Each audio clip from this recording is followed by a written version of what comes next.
Brooklyn strong, can't stop, won't stop from the Brooklyn block. B-R-O-O-K-L-Y-N, B-R-O-O-K-L-Y-N, B-R-O-O-K-L-Y-N, B-R-O-O-K, we well. Okay, we well. Okay, we well.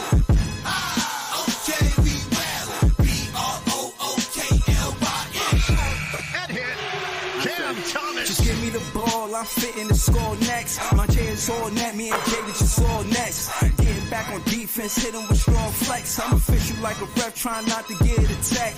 And we go hard on Brooklyn, that's a promise. Watch me like a Cam, cause it's my time. Make you watch me like a Cam, cause it's my time. Switch, they can't guard me, especially side the Barclays. Spin between crosses, I can score with both hands. Midi flawless, and I get to paint like an artist. I'm a Smith, so you should respect my handle. I see the big picture with the nets like a mantle. In the future, I see us as champs too. And when we do, I'ma do a Brooklyn dance move. The starter or Millie rock like a FanDuel. And that's a bet like my parlay on FanDuel. B-R-O-O-K-L-Y-N, B-R-O.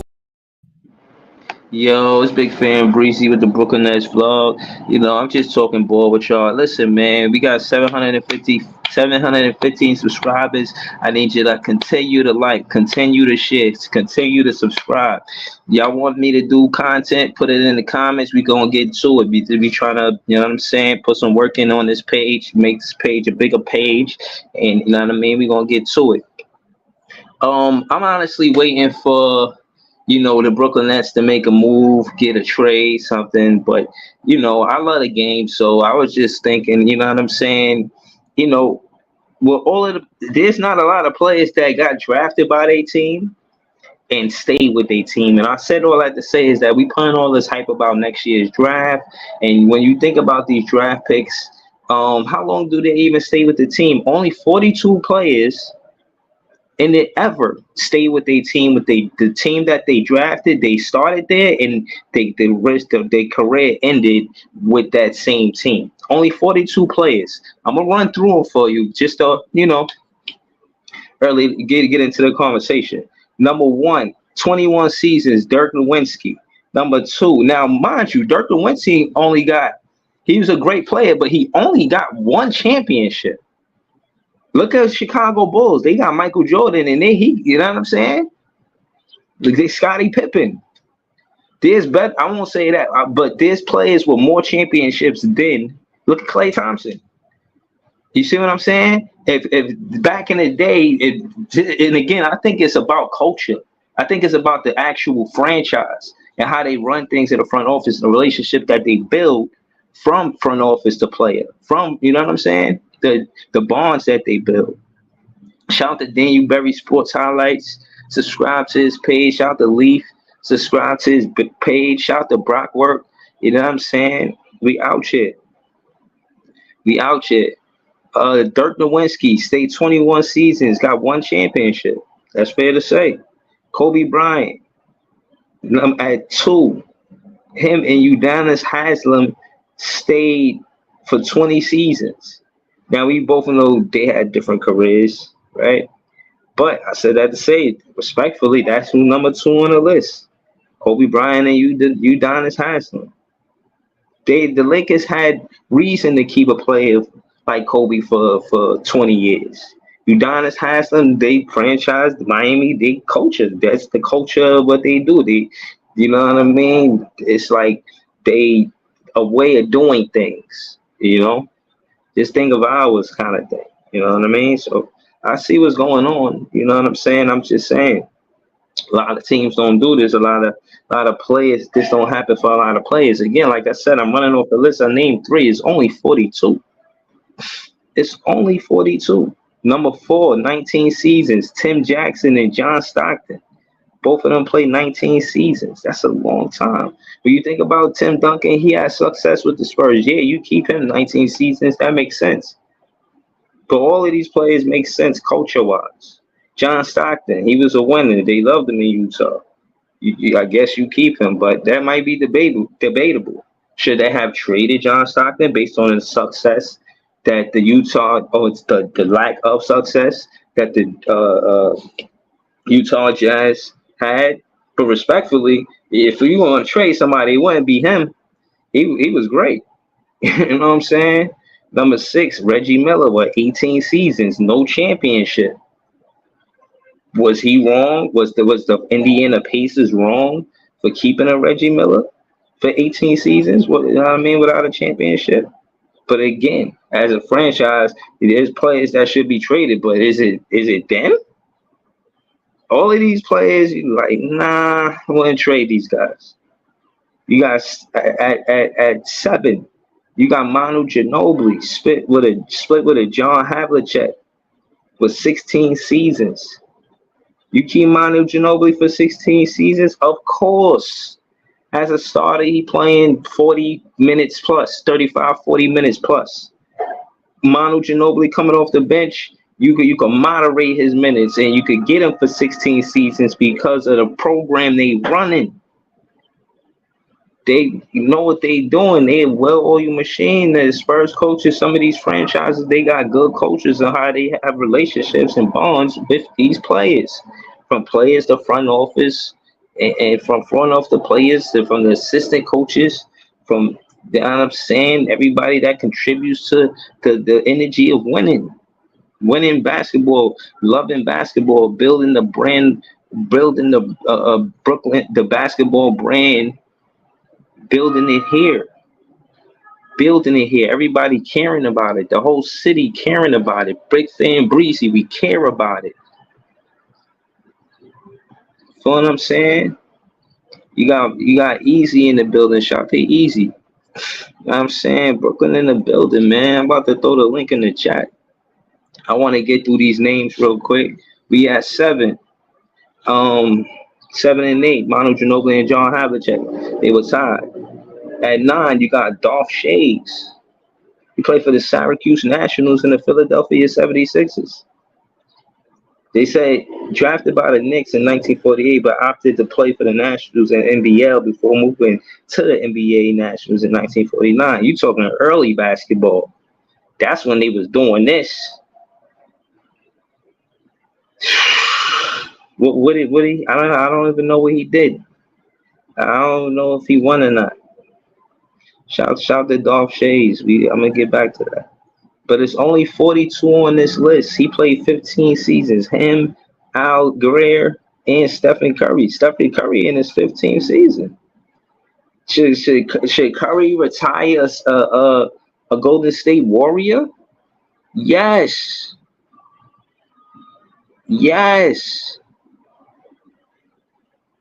Easy with the Brooklyn ties. We on it.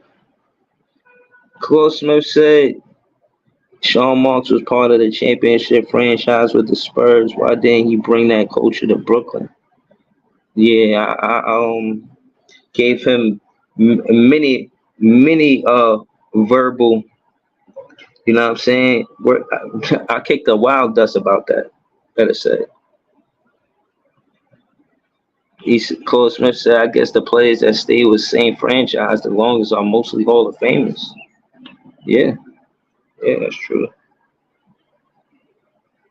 Nick Collison, 12 seasons. No, at 12, 14 seasons. Him and Elgin Baylor and Jerry West and Joe Dumars and David Robinson.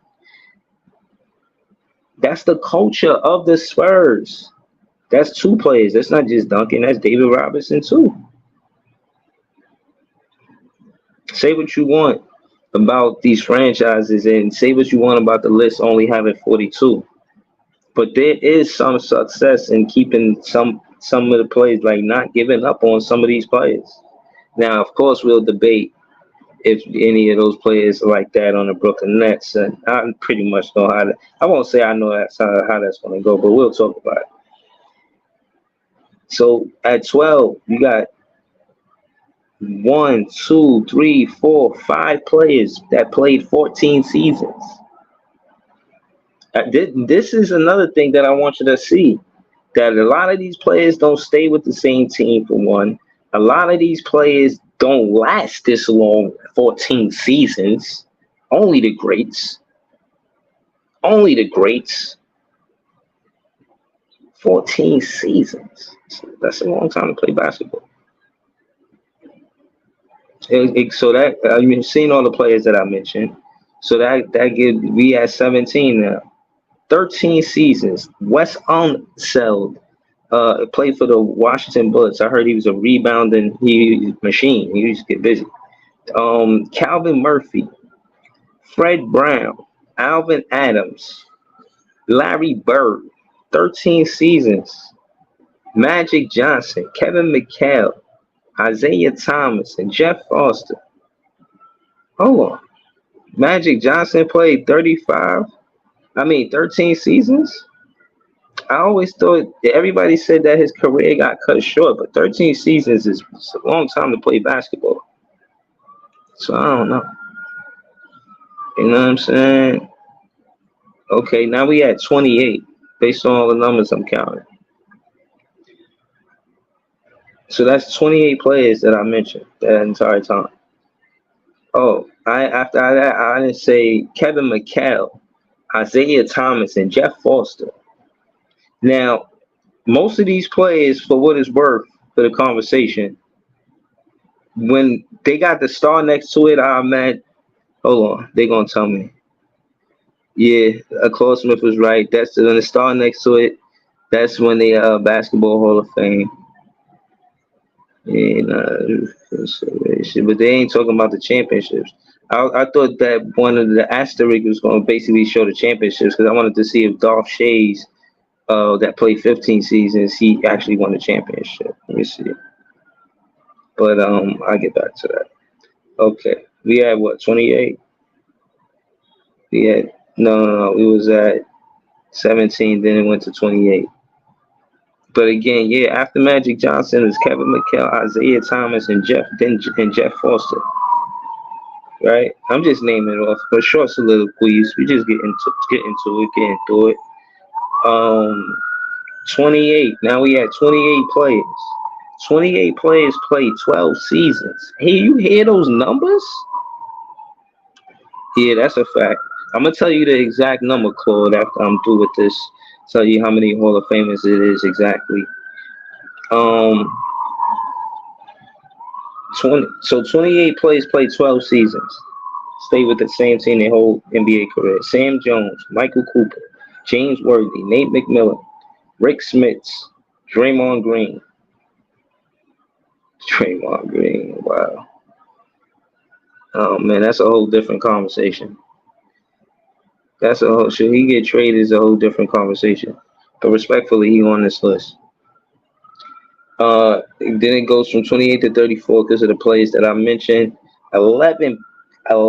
34 players played 11 seasons for one team. That's Bob Pettit, Jack Twyman. He played for the Rochester and the Cincinnati Royals. That was 1955 to 1966. Wow. His name is, that was the first time I heard that name. Jack Twyman, Al Attles, Rudy Tomjanovich, Julius Erving. Drafted by the Milwaukee Bucks in 72, but opted out to play in the NBA before joining the 76ers after the ABA-NBA merger. Nasty work. They didn't even mention the Nets. This list just got disrespectful. Yeah, I'm not even feeling that. But anyways, Mark Eaton, Giannis Antetokounmpo, 11 seasons. If his brother on the list, I'm gonna be tight. Just cause. Nah, man, Giannis brother, come on, man. If he on this list, I'm gonna be tight. I ain't gonna hold you, bro. That shit gonna be funny as hell, though. All right, so that's 11 seasons. 34 players played 11 seasons. Not a lot of players, man. Not a lot. 42 players played 10 seasons. That's a Vern Mickelson, played for the Minneapolis Lakers. That's why they named the Lakers, because of the lakes in Minneapolis. I think that's the city of 1,000 lakes. They got that name from there. Minneapolis. Vern Mickelson. Then there's a Paul Arizin, the Philadelphia Warriors. 19th 50. Wowzers. Al Bianchi, Syracuse Nationals, Philadelphia 76ers. 10. 42. See, this is it right here. 42. This is last 10 plays. It was here. I said Vernon Mickelson. I said that. Cliff Hagan, Willis Reed, Bill Bradley, Tom Bowerwinkle, Alan Levell, Darrell Griffith. Yeah, man. So it's fair to say, when I look at all of the players that's drafted right now, who's going to stay on the team as of recent? Does Cade Cunningham stay a Detroit Piston? I doubt it. Jalen Green stay a Houston Rocket? Maybe. Cam Thomas stay a Brooklyn Net? Maybe. You know what I'm saying? Scotty Barnes stay a Toronto Raptor? I don't know. Evan Mobley stay a Cleveland Cavalier? I could see that. I don't know, man. You know? I don't know, man. This is a very short list. It's hard to, and the way the trajectory of the Brooklyn, the NBA, I don't know if that's a real thing no more. I think those days might be over. Some of the last players, and that's another thing. I hope Leaf in the chat. Close Smith said, mention some of these old times bring back memories. Like who? Hold on, let me see. What was that dude's name? What I was saying that I wanted Leaf to be in the chat for was the Paul George is the last play out of the 2010 class that's in the NBA. And that's 2010, it's going to 2024, 2025. You know what I'm saying? I watched that podcast too. I should have put that in the title. I watched that podcast. I listened to it more than watched it with Paul George. No, it was Carmelo, 7 p.m. in Brooklyn podcast. It was him. I forget his co-host's name. Come on, man. I forget his name real quick. But yeah, him, Carmelo Anthony's son, Kiyan, and it was Paul George. And they had that conversation was dope, man. Carmelo Anthony made sure his son was there because Kiyan Anthony said that Paul George was his favorite player. I should have put that in the title, man. I should have put that in the title. Mero, King Ribby, shout to King Ribby, RM. He said Mero, yeah. So they asked Kiyan Anthony why Paul George was his favorite player. And they asked him a bunch of questions about his moves, why this and that, coming back from injury, just getting a real thorough interview. That's a great interview. And again, like I said, man, I'm a fan of Melo, and I watch the podcast. And yeah, I would recommend y'all go over there and watch that podcast, man. That was fire. They come back to Big Fan Breezy page. Know what I'm saying? But yeah, man, I really think that hearing Paul George being the last guy in that 2010 draft make me realize that you really got to condition your body to go the distance and actually compete at this level for this long. Say what you want about Westbrook. I'm surprised Westbrook ain't on the list. What? So hold on. But if he was on this list, he would have had to play on the same team. Yeah, this is a different team. He said some of those guys played in the 70s. You know those guys, don't you, Breezy? You funny as hell. I do not know those guys.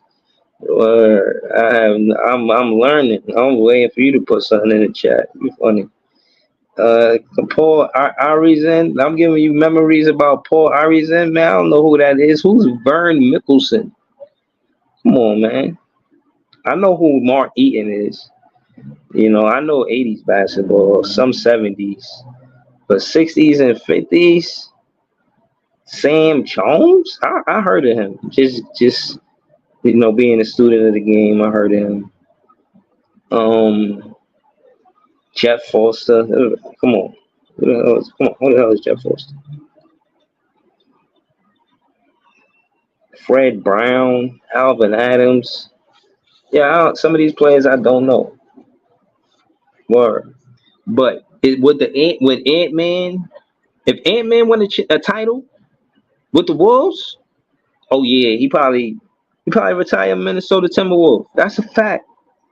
Who the Minnesota Timberwolves ever retire? Who ever stayed with their team? With that team? And I'm looking at this list to be specific. I don't see the Nets ever did that. The Nets never did that. Never did that. Looking at all these teams again just to make sure. Nope. The Nets is not on this list. They never had nobody that they retired from or kept from a draft pick. And shout to Easy. All right, we here. I'm here. But yeah, man, shout out to the chat too, man. So share the page, share the page. Quick thoughts on other stuff that I've seen. That whole thing at the Olympics and how they started. From what I've seen, bits and pieces. Again, I just think that it takes the attention away from the sport. And for what? You know what I'm saying? You took the attention away from the sport for what? Like, what are you even doing? Y'all acting like, you know what I mean? Y'all fighting to be seen. Everybody know y'all. Everybody know who y'all are. And I don't like the fact that I heard that there was someone from that community that had a fight with a woman, like a whole Olympic fight, and she quit it like 46 seconds. Like, I ain't finna let this man beat on me. You know what I mean?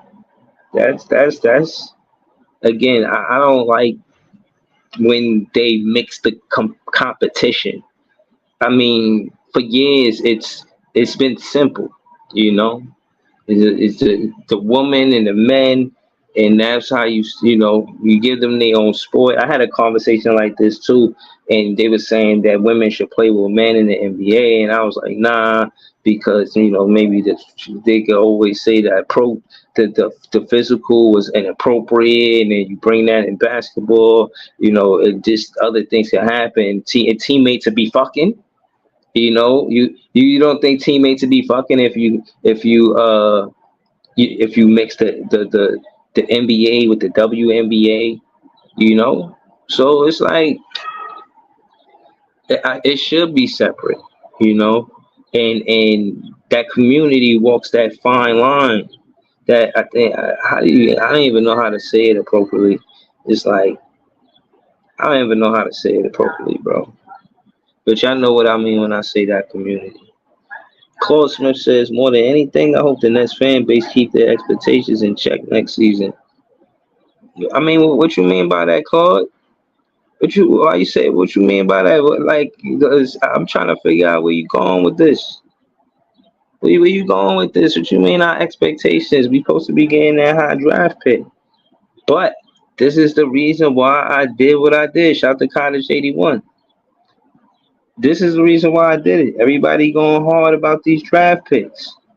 Only 42 draft picks since the NBA started. Ever stable one team. We going crazy over these draft picks. So y'all must think they could help us win. Dirk Nowitzki. He did help his team win. Yo, what up, Easy? Yo, my guy, what's the word, bro? Yo, man, hold on, man. You gotta give Easy his flowers real quick. You know what I'm saying? Easy been out here doing the damn thing. Hold on, man. Hold on. Here we go. Yo, man. Yo, y'all gotta realize, man, Easy out here putting in that work, putting in that pain on the hood CNN, made the show better.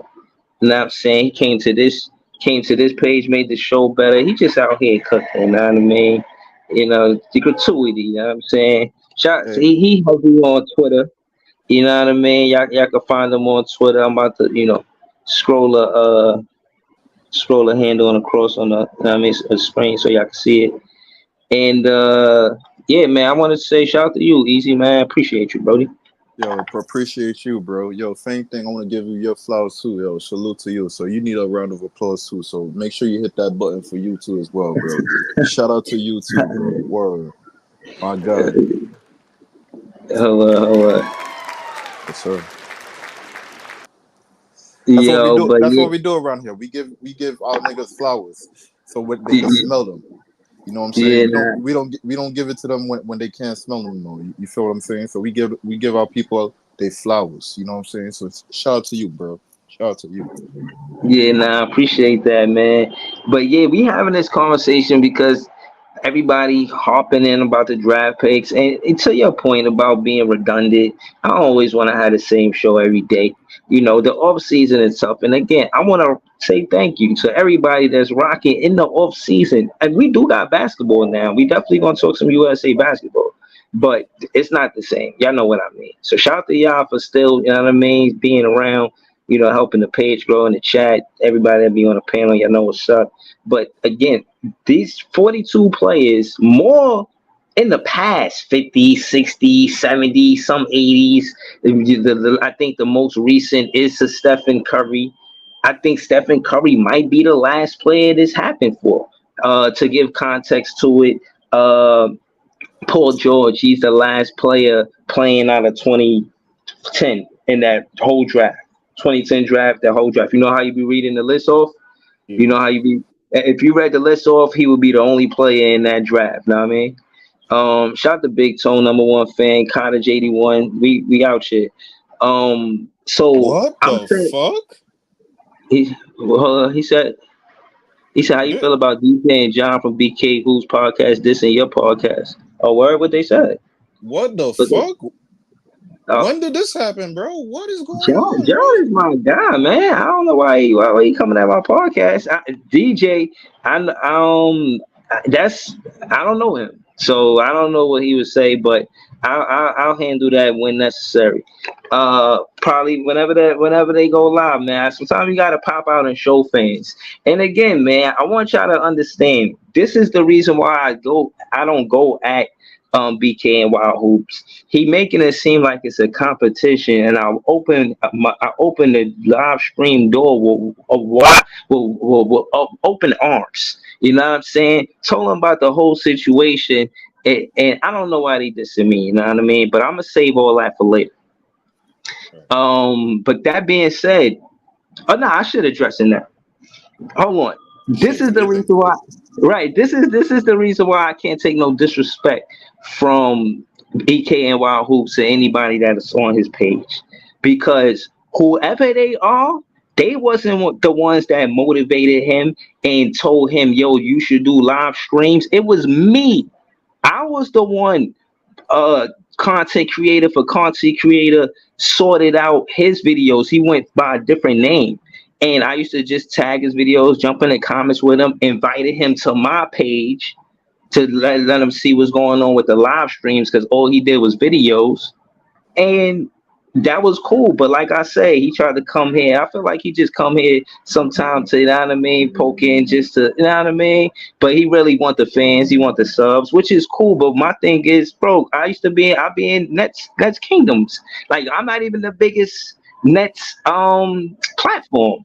But I'm saying what I'm saying because I show nothing but love to BK and Wild Hoops. So for them to show dishonor to Big Fan Breezy, and when it came down to content creator for content creator, when it came down to debating, I beat him. So this ain't about anything besides a good old fashioned dust up. We could go in the backyard and do it again. Any fan on your page that finna run a foul towards my page, we could get in a debate and we could go at it. I don't care if your opinion of mine is different. If you talking like you talking basketball better than me, see me in the backyard.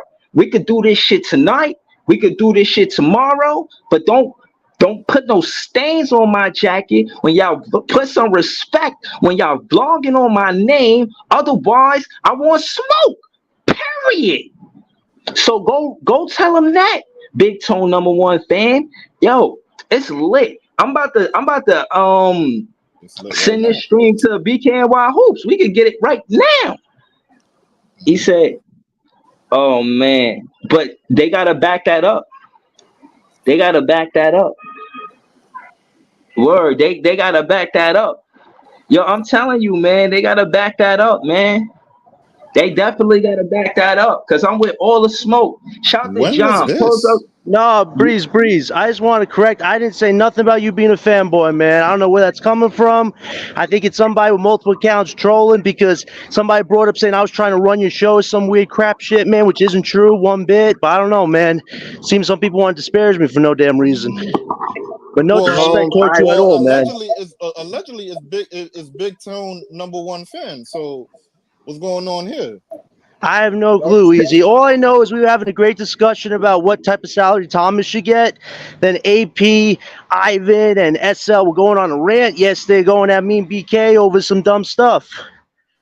Like, literally, that's what it was. God damn, I missed that stream. I'm gonna tap in to see what the fuck. Yeah, watch it, man. Watch the first 30 minutes, Easy. It's a great discussion. Then it goes into, oh my gosh, you guys, what are you talking about? Why you want to give Cam 100 million? We were talking about 80 million. Like, the dude wasn't even listening to what we were saying. And now we got all this BS stuff going on. But Breezy, no disrespect ever, man. I appreciate coming on the show talking Brooklyn basketball. No disrespect on my part at all, man, with you. Yeah, I appreciate that because, again, to be honest with you, I know you, Big Tone #1 fan. This guy just came out of nowhere. You could be a double agent. You know, you could be a Knicks fan trying to cause chaos between Nets fans. This is what I'm trying to say. Yo, this is wild. Crazy. No, and here's the thing. The same person. Wait. Here's the thing. The same person that's bringing up DJ is the same guy that's trolling DJ. I bet on our own show. So there's somebody playing double here. I'll tell you that much. Somebody's trying to play fool right now. Right. We don't need no Knicks fans infiltrate. Let me explain how I do Knicks fans since y'all don't understand what I'm trying to say. The other day, Jack City, he's someone that pull up. He be throwing super chats. He my guy in real life. Met him because of vlogging. Real. That's real rap. Met him because of doing this. Met him in real life, played basketball with him, kicked it with him, all that. Other day he pulled up and he was on a panel. I didn't like the smug Knicks fan face he had, so I got him off of the panel because I don't want Knicks fans to think or get comfortable around a Net fan like me. Now, if we're going to coexist no more times than not, it's going to be a debate. It ain't going to be no, we're brothers, we happy and we singing and we colored. I'm fitting to kick up dust. Now, that being said, when Harlem was here the other day, that's the same shit that happened to him. And the same thing in the playoffs where he's like, oh, why we ain't rooting for them. We not doing that. Or at least on my page, y'all already know how I do it. But I'm saying all I have to say, instead of Big Tone #1 fan hitting that chat and letting us see who he is, if I gotta decide whether or not John keeping it real, I'm gonna go with John over you. I'm about to block your ass unless you pull up with some type of evidence. You said the fanboy shit. I know they be talking shit. Everybody be talking shit about how I be saying this. Not and that. for real. And if you ask them to come on, they ain't gonna come on. That's how you know they're full of it. At least me, I'll come on, defend myself, man. Because I know somebody's gonna start something, man. And we didn't even talk about you the other night, Breeze. I don't even know where this is coming from. We're talking about Thomas and Claxton and all this stuff. We weren't even talking about your podcast, man. The panel be loud, and I don't be wanting to jump in a mix like that. And you know how you say, just I feel like I can't really get a whole soliloquy off, but I'll be in the chat, I'll be listening, especially when y'all talking about Cam Thomas. And again, as far as money, you got to realize, like I said, I wasn't entertaining a lot of that conversation because when they asked Cam Thomas about it, he said he ain't worried about it. He said, I'm focused on basketball. It ain't even, that's his quote, the way he talking to the media about his contract season. So if he as a player thinking like that, then I gotta respect the fact that his confidence is on a new level. I think he Right. just thinking straight basketball, and after I'll negotiate once you see the numbers. You know what I'm saying? Yes, Yeah, like honestly, if he earns a bigger price. contract next year, that's because he earned it. It's just I don't want to give out numbers when we haven't seen him play the season out. That's what I was trying to say, but they were making it seem like That's I'm a hating on the fact. guy, which is weird. No, that's a fact. But I mean, go ahead, the Easy. Go ahead, man, Easy. the man said you lying, John. He said you lying. I don't know About what what's. am I lying about? I never I even don't talk know about what's Breezy Man in a disparaging way. John. I'm not gonna lie. Like, I'm not holding nothing, but I don't know what's going on right now. Like, what the fuck is going on right What's now, going son? on, Easy, is there's some guy probably on our show playing double agent trolling on multiple accounts. I keep hearing that there's somebody on multiple accounts trolling under a different name and going at guys like DJ because DJ's being trolled by somebody apparently. And now apparently I'm getting involved in it because I'm friends with DJ. Like it's weird. It's weird to be associated, man, and you get doubled up into stuff. It's just really weird. Hey! This what happens when motherfuckers start getting lit. So when this shit start happening, just know you're doing something good. So Yeah. hey, No, even worse. Big Tone, #1 fan. Shout out to you, man. Shout out to you, man. Even worse, Easy, they tried to groom me and BK's points together. BK's a guy who's given Claxton Thomas very harsh criticism. I've always said if they work on what they work on, they can get better. Like me and BK have differentiated our points, but then we get collaborated together like we're both hating on the dude. Like some guys just gotta slow down and realize what's actually been said on the podcast, man. I feel like they have short-term memory or something. It's weird. Like I don't want to hear disrespect anybody. I enjoy talking about basketball with you guys. That's why I come on the show. I don't know what this other personal stuff's all about. It's weird. Hey, they be alright. They be alright. Nah, like I enjoy talking basketball with you guys, man. I never disrespect you guys. Like if we ever have something to talk about, just with we talk about it. That's how I handle my stuff, man. That's all. But I appreciate you letting me talk, Breezy, about this, man, because I don't want there to be no wires crossed or nothing like that, man. That's not who I am. That's not who I ever gonna be, man. So appreciate it. Nah, yeah. Nah, that's all good, man. I was really talking basketball before he came in here saying all of that. I was just talking about how they or us, we focus on the draft pick coming next season. And I wanted to see how many draft picks started and ended their career with one team. And it was only 42 players, John. Wow. It was only 42 players. You got, Dirk, Kobe, Udonis Haslem, Elgin Baylor. There's a lot of players that I'm not mentioning, but case in point is it happens. It doesn't happen. It happens. It doesn't happen on the more side. It happens on the less side. So it don't really happen that much. Since the NBA started, only 42 players. So my thing is, all right, the conversation is, what's the window? We draft these players regardless of who these players are, right? We got to make a decision whether or not we should trade them. When you look at the draft class with Cam Thomas, do you think Cade Cunningham is going to, he's the #1 pick? You think he's going to stay at Detroit Pistons his whole entire career? If they don't make a big swing this season, I think you could really start those conversations like a year or two from now, because if you got vets now and it's still not working, I think Cade could ask go. He's already got the contract. As far as Claxton and Thomas goes, they're going to be the highest paid players going to next year, and I want them both to progress, because if they don't in 2 years when we have all of our draft picks, then the questions are going, okay, if we want to make a run for it, which one of these two we attach and picks with? Like, people are going to talk about that, but if they do well, then we're not going to talk about that. Claxton and Thomas are going to be key parts of our future. Like, I'm more on that side than I am on the other side, but I just talk about possibilities because it could happen. Sean Marks is a guy that makes moves as soon as he sees gold.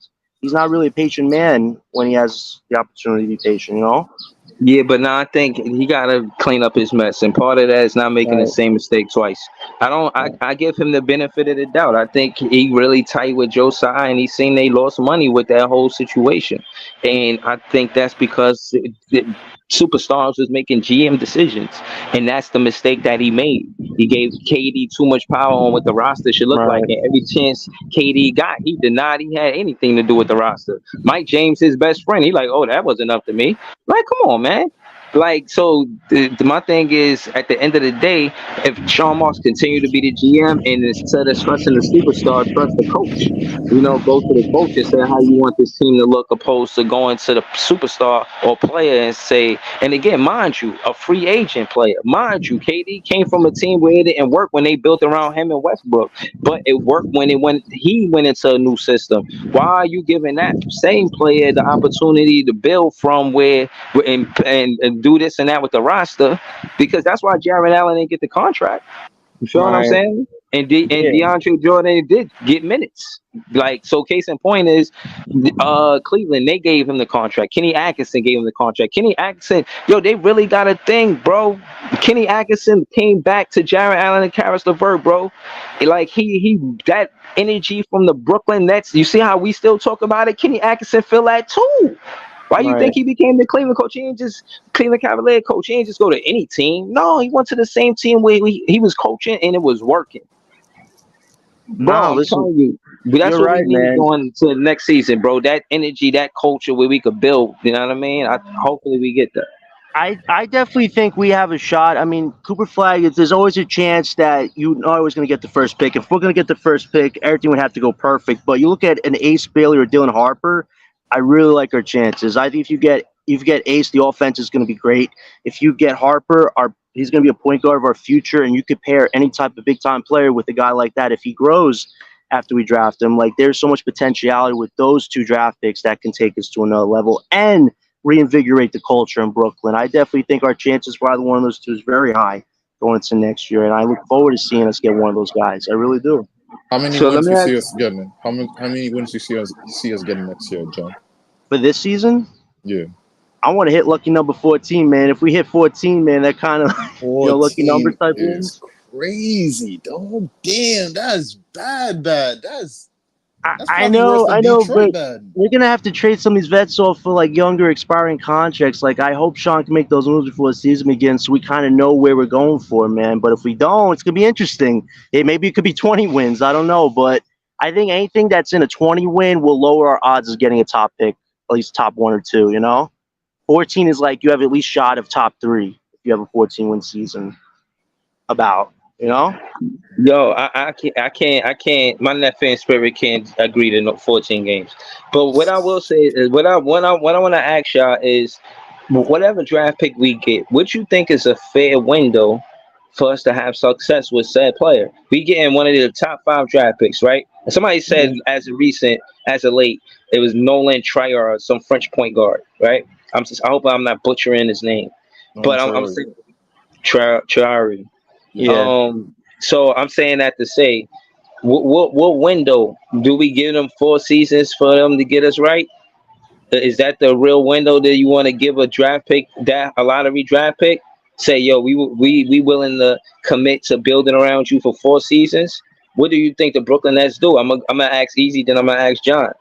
All right. Whoever we draft, Easy, what is a fair window to say, we riding with you, and this is the window for us to be competitive?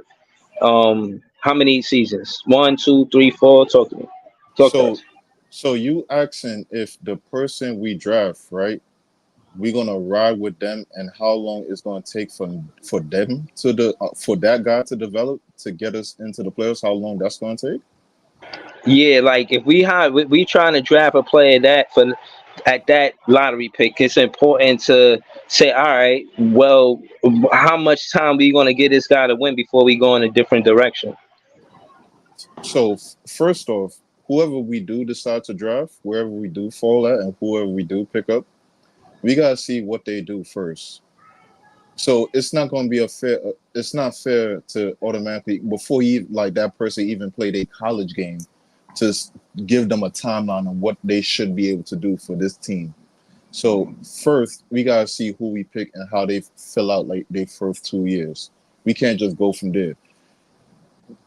You would hope the person you do pick is damn near, I wouldn't say generational, but like floor raising to the point where it gets you to like a better position than what you would be if you just picked a regular guy or a good player that's going to take time to develop.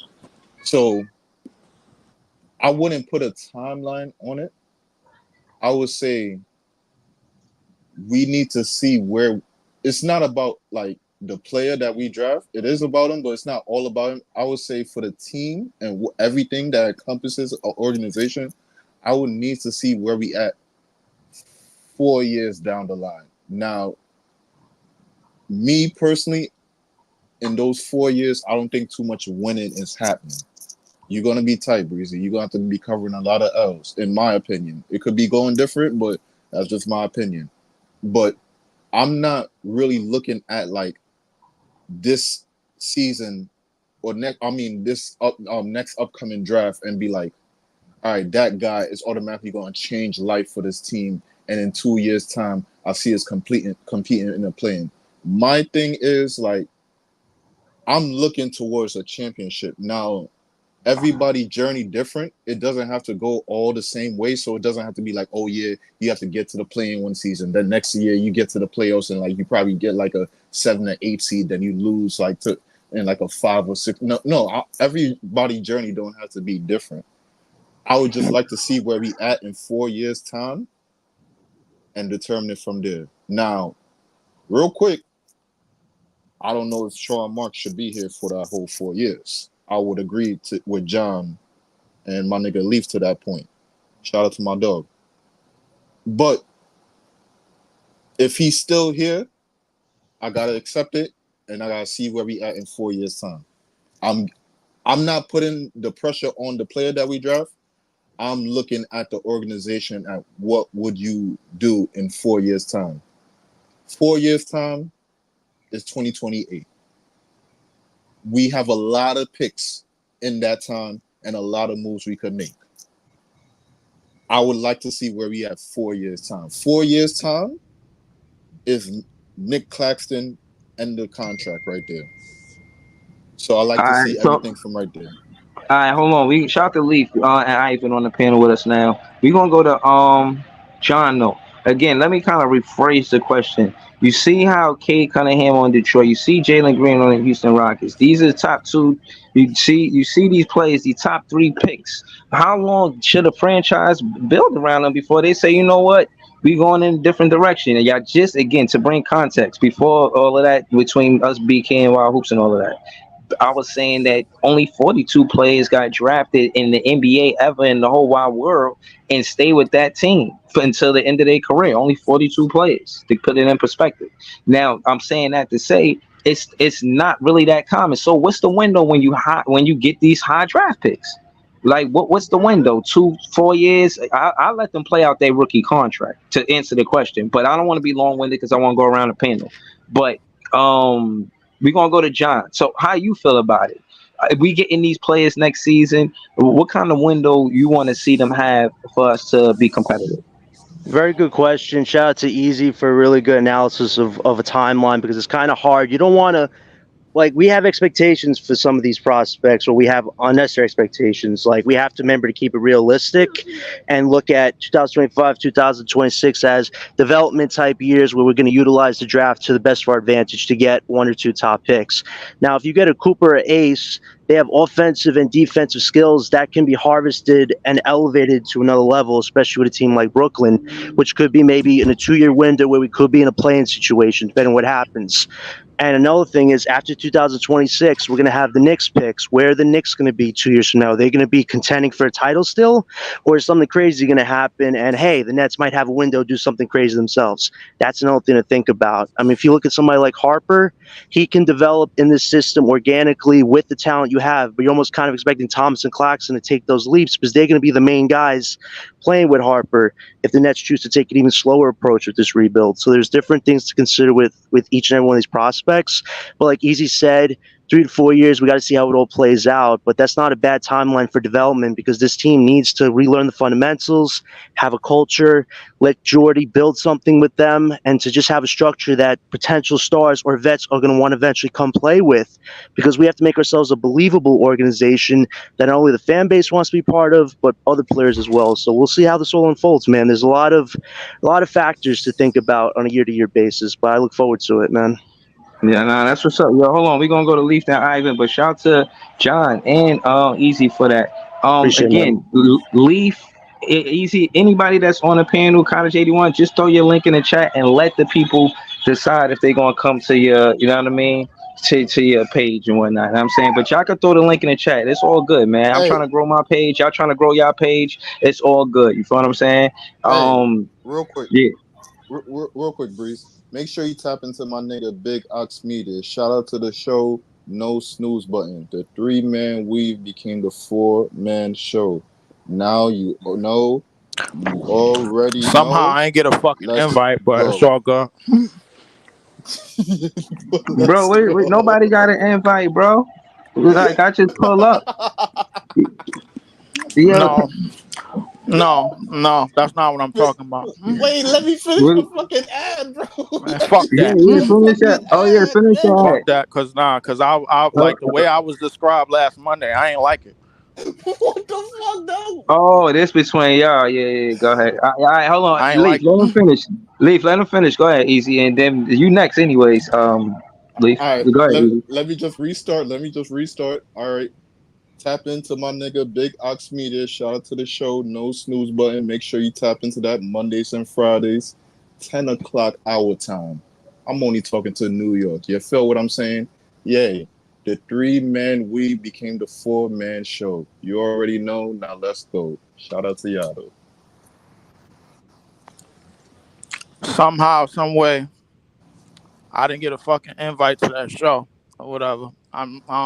I can't remember the last time I got an invite to be up on that show, which is crazy to me. But that's another story for another day. But Leaf, if I'm not mistaken, Ox said on the stream that he invited you to do a show and you I didn't. didn't want to do it? I never declined them, bro. I still got the messages on IG, and I'm gonna expose them in another later time, bro. I'm not gonna Whenever lie. this, You might have to take that to Oxford, bro. I ain't Like, taking that to no fucking court. Fuck the court. I ain't worrying about the court, man. Fuck the jury, the judge, everybody, bro. Like I ain't taking it to no damn court, bro. Like he knew what I he know what I sent, bro. I sent that nigga a message, bro. On the 8th, it took that nigga a whole 10 days to reach back to me. That's a fact. But I ain't even gonna get into that, man. I ain't gonna be upset about it. What was the question again? Yo, About the draft picks. What was the yeah, question again? yeah. Go ahead, Leaf. Yeah, so about the draft picks, in terms of like picks staying with us, to me it's all about the landscape of the NBA. It's all about the landscape of the trade market, bro. If you look around, it has been combinations to stay together for a while, but the landscape and the market of them being traded to other places had kind of been small. When I look at guys like Steph and Draymond, when I look at Joker and Murray, when I look at JT and JB, the market for them in terms of value and in terms of them to be traded elsewhere ain't really been open like that. You know, and I mean, how many trade offers have been offered for those players over those years? You got to ask yourself. So realistically, it's all about these next 5 years is going to really, really challenge whether the Brooklyn Nets can build elite talent or top tier all star talent out of the draft from the ground up, which they haven't really done. The only all stars that we've drafted, like that was our talent, what was Brooke Lopez and what Kenya Martin. That was it. And maybe You don't consider Allen? who? Jerry Allen? I mean, Jared Allen wasn't an all star Yeah, with us. He that's was an true, all but star with Cleveland. yeah, we So seen the really, potential. I see what LM's saying. We seen the potential, but yeah, go ahead, Leaf. yeah. But to continue on, it's all about whether we don't get starstruck. The thing is, bro, we like them chicks that look on Instagram and see how we could upgrade. You know what I'm saying, bro? Like that's the thing we gotta avoid. And if we avoid that, bro, while building a team, while building a culture, and while building everything that we have and setting, bro, that belongs to us, that belongs in our and belongs to our franchise, that we could be able to have a successful thing going instead of keep swapping out coaches every now and again when shit go left and things like that. The one thing for sure, two things to notice. I'm gonna land the plane by saying this: whether the front office is gonna be the same in the next 4 years, in the next 4 to 5 years, when Claxton contract is over, that I don't know, but I'm not looking forward to it.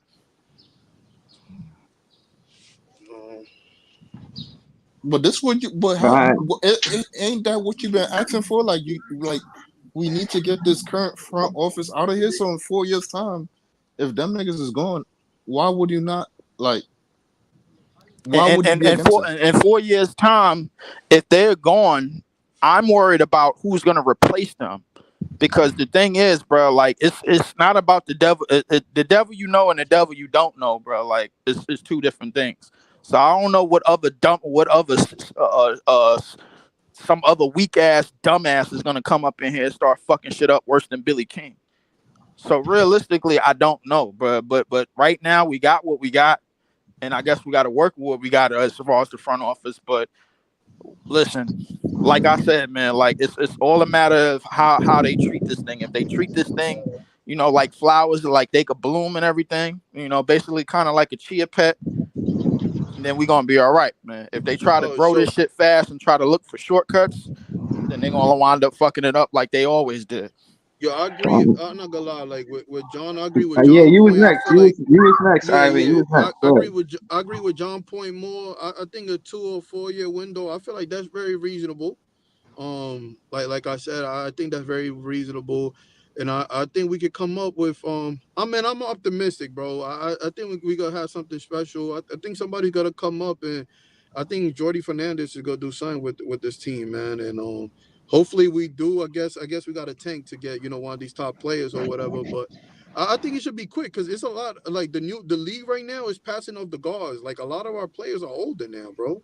So I feel like somebody could come in and I'm not saying championship, but I definitely feel like we could be the top of the food chain when it comes to the Eastern Conference Finals in no time. So, but that's it. That's all I gotta say. I'll put it to you this way, and I'm gonna pass the mic. If we ain't on the same trajectory as Orlando, bro, then it's gonna take a whole lot longer than what people think. Yeah, we gotta find out this year though, because so like Ivan, in like 2 to 4 years time, like what, like, are you cool with like a play-in or like a 4th, 5th seed, a first round, a second round? Like, hold on. Anything better than what we did this year is a hold for me. Hold on. Let me address something with kind of G81. Yeah, when you come on the page, you in the chat, bro. Again, like I said, everybody trying to have their page grow subscribers. That go for you, Leaf, Easy, anybody that joined the panel. Throw your link in the chat. Throw your handles in the chat. You know, but you know what I'm saying? Like, I want to keep the chat engaged to the conversation, Carter 81. You thugging out here for subs. I'm with you though, bro. But just throw your link in the chat and let them come to you. Like, they see your link, they like, oh, all right, I'm gonna just go check this out. But they still engaged in the conversation that we have in here. So I'm cool with it, bro. Everybody, throw your link in the chat. It's cool. But again, that's all I ask. Nah, nothing more, nothing less. You know what I mean? The Scott, I know we all trying to grow our pages, not just me, not just Big Fan Breezy. I get it, bro. Like I'm all with it. Y'all support me, I support y'all. That's how it works. That's how it go. Scott Lewis said the chances for your franchise is all up to the head office looking ahead and some luck. Sometimes you have to leap. I agree with that, bro. I'm gonna address this comment real quick. Yeah, bro, some of it is luck, but I think a lot of that luck come from teammates being on the same team for more than one season. Sometimes the ball just bounce your way when you got chemistry. You know what I'm saying? There's things that happen. The shooters bounce. You know, you get that probably from a player having morale playing at home because he been on the team for mad long. He got the second contract. He don't feel underpaid. And this is a sidebar, but it's to the conversation. Scottie Pippen was disgruntled with the front office. He felt like he should have been getting paid more. Back then, I remember them making a fuss about how much Jordan was even getting paid. So again, I'm saying that to say when building a culture, it got to go good with the players in the front office too. You know, shout out to Hoops. I'm glad he had the conversation about Cam Thomas contract, but I didn't do that because I heard what Cam Thomas said. He was like, yo, I'm good. I'm focused on playing basketball. But I'm saying that to say, yeah, franchises have to put confidence in supporting cast around that player, but not to undermine the coach. I feel like KD, Kyrie, from what it looked like they undermined the coach. So players was getting on the team that not necessarily the coach approved of. So I don't want that to happen here. Whatever happens, I want Jordi Fernandez to have a big say in the matter. I want him to be like, yeah, I want him here or no. You know what I'm saying? He has a say, not just the players. Breezy, can I Um, respond to that real quick? What you yeah, said, yeah. or you good? After that, we're gonna go to LM. Go ahead, Yeah. John. So what I what the mean, thing I is don't. when you no, you good. When you said about the young players, no, what you said about the players being, Durant, Kyrie, having the say so, or whatever. I feel like Jordi Fernandez is making these moves, bro, because a lot of younger players are more impressionable. Like you can come and coach them for the most part, and Jordi Fernandez is fairly young, so I feel like he's gonna have his blueprint on this roster quickly. I feel like he's gonna be able to, yeah, come in, and that's it. That's all I gotta say. He gonna be able to do his schemes really quickly. I feel like it's not gonna take too long since the players are younger. Yeah, yeah. Shout out to Lee for throwing the super chat in there with his handle. Y'all can subscribe to Leaf at YouTube, Leaf Diggy at youtube.com/ at Leaf4788. Yeah, I gotta say, I think it's hilarious every time he does this because they could just type in Leaf Diggy and it's gonna pop up. No, you could type in Leaf4788 and it pops up. But shout to Leaf, man. I'm gonna leave that super chat there, man. I appreciate you. But we didn't hear from LM yet. You hear what we talking about? In your opinion, top draft pick that we looking for. What kind of window do you want that player to have for us to say, all right, we gonna go with you in this direction, or we gonna go a different direction? What kind of window? 2 years, 4 years? Talk to us. Honestly, I mean it's kind of hard because um a lot of the times these draft picks it takes a while for them to get accustomed. But however long it takes, I mean if anything, I think we got to start rushing the process with these players. A lot of the times they may not grow into what they're supposed to be right away. I mean, if you look at Cam, he was in an unpredictable. I mean, he was in a situation where I mean, he was drafted to a team that was contending. I mean, you put him on another team, maybe his development is faster because he's getting minutes. Like I think it's all situational, but um, depending on where the pick lands, if it's 3, 2, or 1, or if we even get in that lottery area, um, I wouldn't really put like a time limit on it. I would just say, uh, just let them make mistakes, let them ball out. Let's see what these guys can do. Um, not be quick to trade him right away. I mean, I always bring him up, but it's the same thing with Cat when Minnesota drafted Cat. He's 28 years old. He's the longest Timberwolf player on the team. When they got Edwards, they ain't trade Cat. They kept him, and you know what I'm saying, now they a duo with him and Anthony Edwards. So I mean, I think you just gotta see what these players can grow LM, into. Can they be all stars? I want to add to that.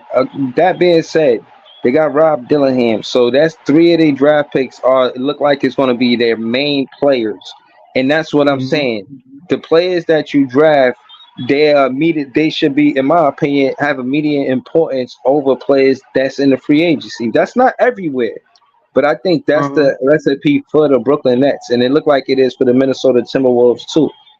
So my question to you is, how do you feel about making them the alpha players over free agents? You think it's necessary, or it's like a case by case basis, right?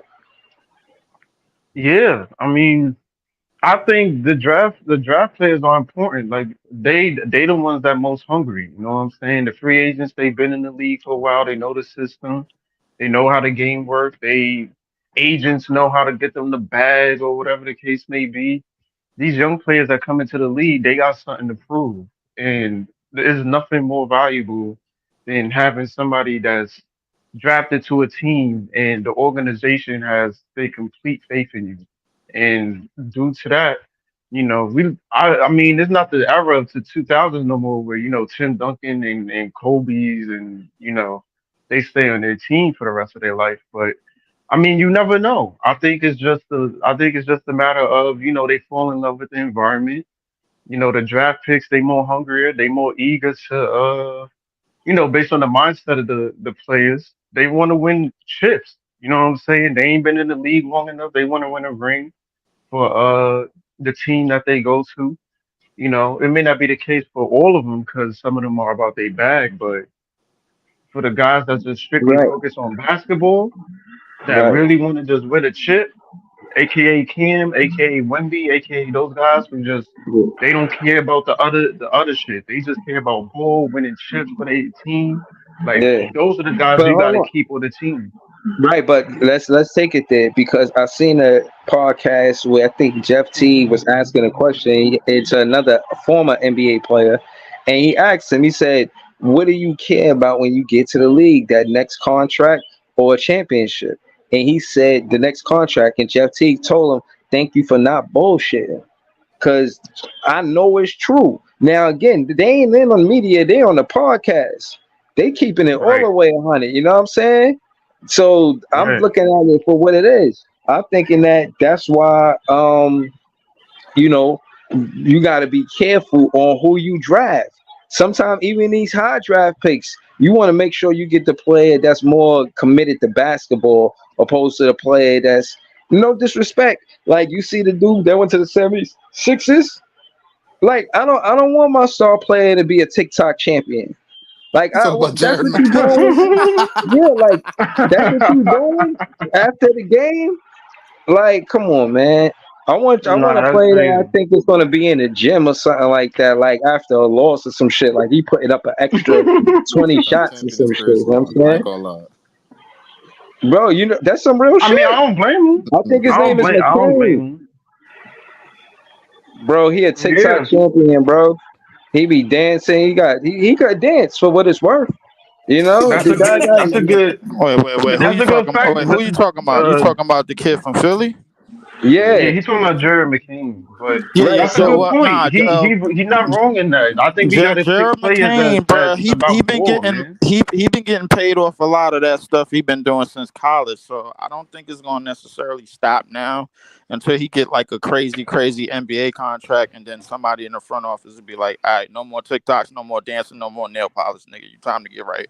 You know what I'm saying? So I mean, yeah, that's true. But that's what I'm saying. Like you can't tell a like player he what made to he do made and what money off not to that do. nail polish shit that he got, bro. Like so, No, I no, no. mean, But no, no, no. But what I'm Nail saying is, polish is crazy. you wanna again when they consider who you gonna build your franchise around when they not playing basketball in the game in the NBA game. I do care what they doing after that. I heard AI tell stories about Kobe on how AI and them used to go to the club and Kobe was going to the gym to work out. You know what I'm Hmm. saying? So I'm right. saying that to say I want to draft a player that's committed to basketball, not just committed to the lifestyle that you get from playing basketball. You follow what I Yeah, mean? I agree with you, and I got one more thing to add before we pass it along. Now that Yeah, we're gonna story go you to said, Scott. We're gonna go to this, Scott next. Go to yeah, we're gonna Scott. go to Scott next, man. But the story you told about Iverson and Kobe, that's a true story. And another true story is Iverson spent a week where he didn't go to the club, bro. Like, and he was focused and shit. That whole week, bro, like that was the worst shooting slump of his life. I ain't gonna lie, worst scoring streak of his life, bro. Like he ain't cracked 20 points that whole week. He went back to the club, started drinking and partying. He started scoring 30 left and right. So sometimes the shit work for you, that work for you, bro. Like it Yeah, is what it that's is. true. You know what I'm saying? So what worked for him don't That work for is true. everybody else. That's You know? true. That nigga Jordan used to be gambling. Nigga Jordan used to be Jordan would gambling play off 18 the holes of game. golf. Yeah, Jordan would play 18 holes of golf, gamble on the golf course, come back the next night and drop 40. These is Yeah. facts, bro. These niggas was just built different, bro. I don't know what it is, bro. Like it's just certain niggas could do certain shit and hit the court and be okay. And then they Yeah. try to switch Yeah. up the dynamic, my nigga, and try to be mild mannered citizens and shit, bro. Like, and then they not okay. You know what I'm saying? Like Dennis Rodman went to Vegas for a week, drunk, party, and then came back, bro, better shape than everybody. That's right.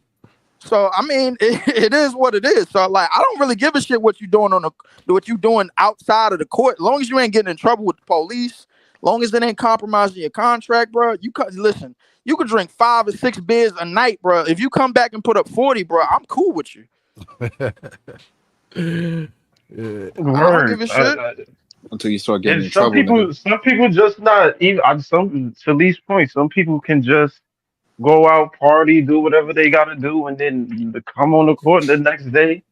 Niggas put up 30, 10, and 7 or some shit. Like it really do be just, you know, it's just be ingrained in some people. Like you can't take the skill set away. Like the partying and all that, it don't take away from the fact that They get they gonna do what comfortable. they gotta It's the do in the court. Yeah, comfortability. right. Like it is what it is. You see what KD be doing. That nigga KD, I be seeing KD at the clubs. That nigga come back next game, give you 30. Like it was I like it mean, was but we all nothing. know KD ain't a clubbing ass nigga, bro. Like he was Yeah, at the club, you know what I'm saying? KD is a baller, bro. Like KD and Yeah, yeah, yeah, he Kawhi, you see them niggas in clubs, it's more of comedy than anything because you know that's not their thing, bro. Like they gonna yeah, ball no matter what. But when you yeah. see like niggas, when you see niggas like Jordan, 18 holes of golf, bro, gambling left and right, bro, with Smoking actual a golfers, cigar. smoking a cigar, and then come back the same night, drop 40, and then yo, Magic used to go to the farm club with 5, 6 chicks a night, bro. Like come back, put up a triple double. Yeah. Like these niggas was yeah. it, bro. I don't know what it is. Wilt Rodman, had plenty of hoes. I mean, let's pardon my language. So like Rodman, and come yeah. back and drop These dudes 50. is So different. I mean, it's happened, bro. It's gonna keep happening over the course of history. I don't give a damn what you're doing off the court.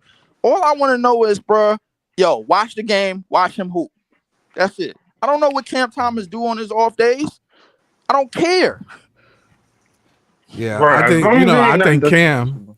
Cam and Claxton kind of have the same kind of mentality, and you can see where Sean and them in the front office is kind of picking the players that they want to be around.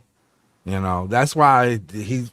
I mean, not to mention they need them right now, but that's the type of players they want, and I think that's the kind of culture that he want to try to build back that he let go when he got Durant and Kyrie.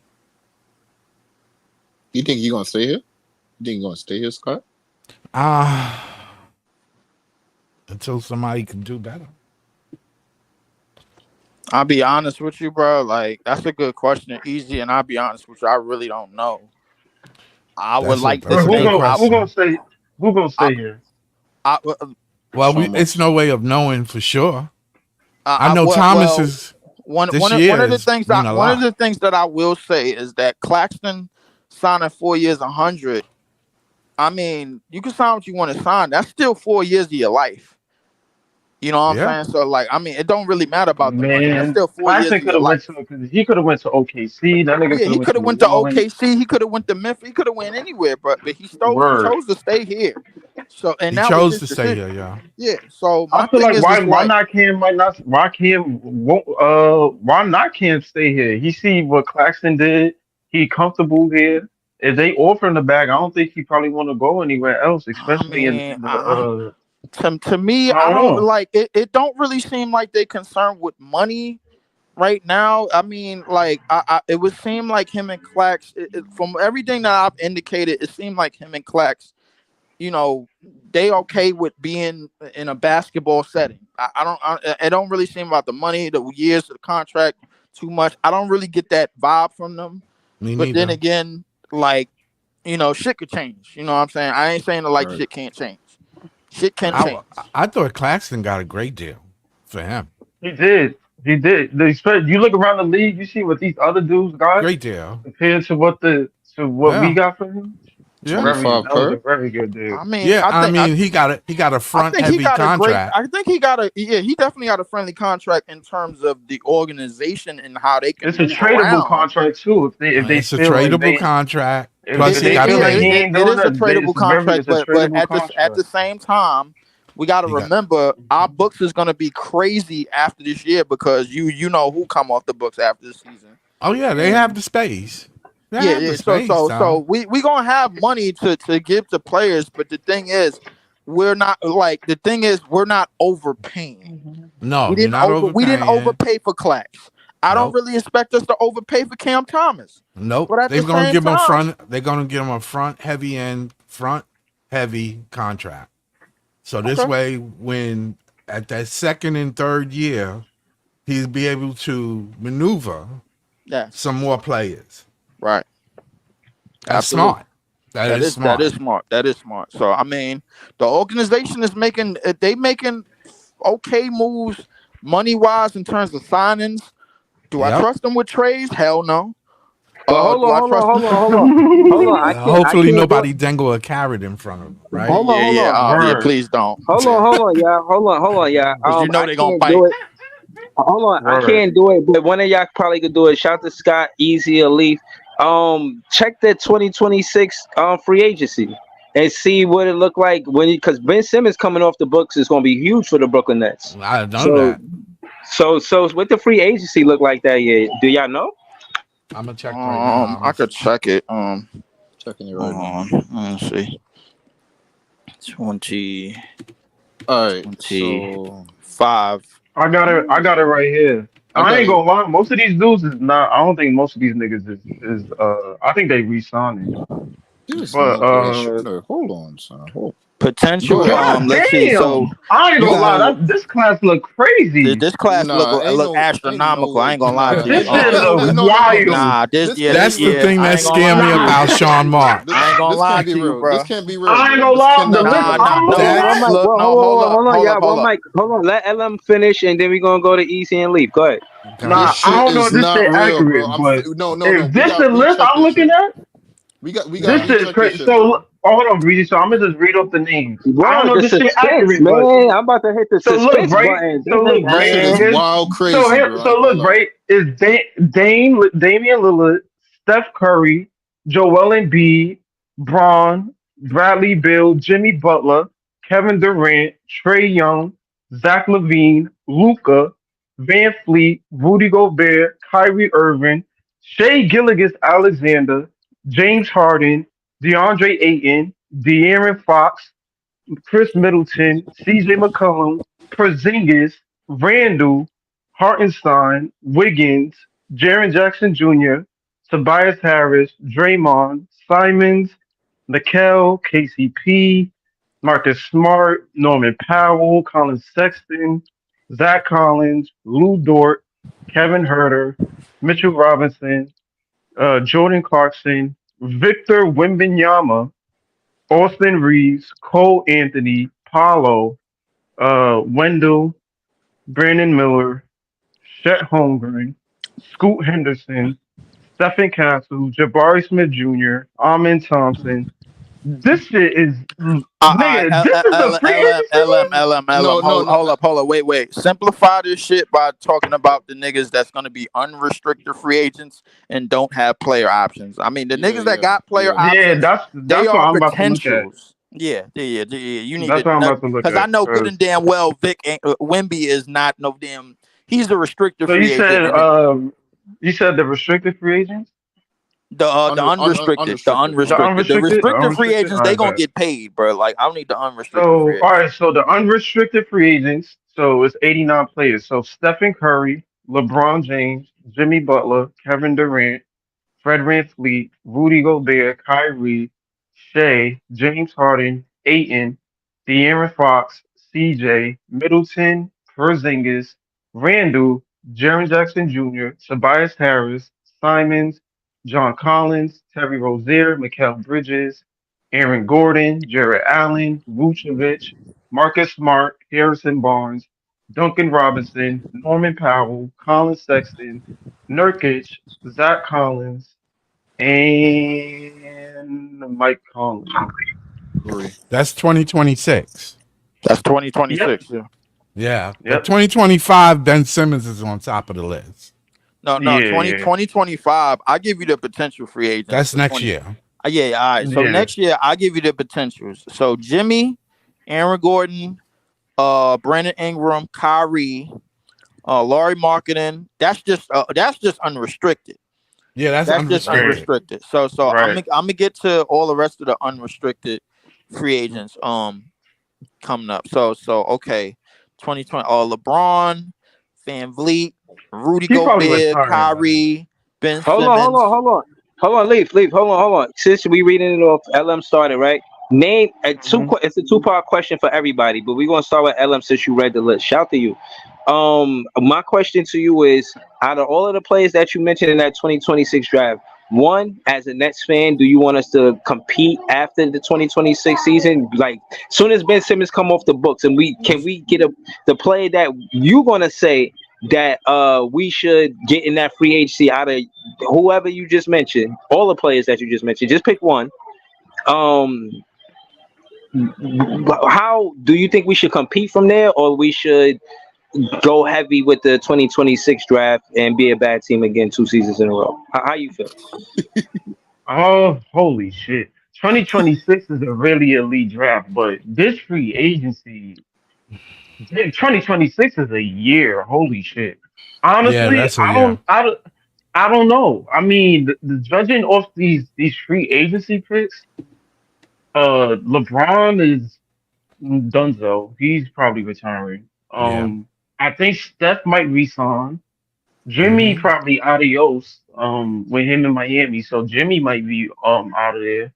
Uh, I mean, Jimmy, what, like 35 now, 34 around that age? I mean, a lot of these guys is 36. up and up, and yeah, a lot of these guys is damn near their 40s. I mean, by the time they contract and we in our stage, I mean, you mostly looking for vets.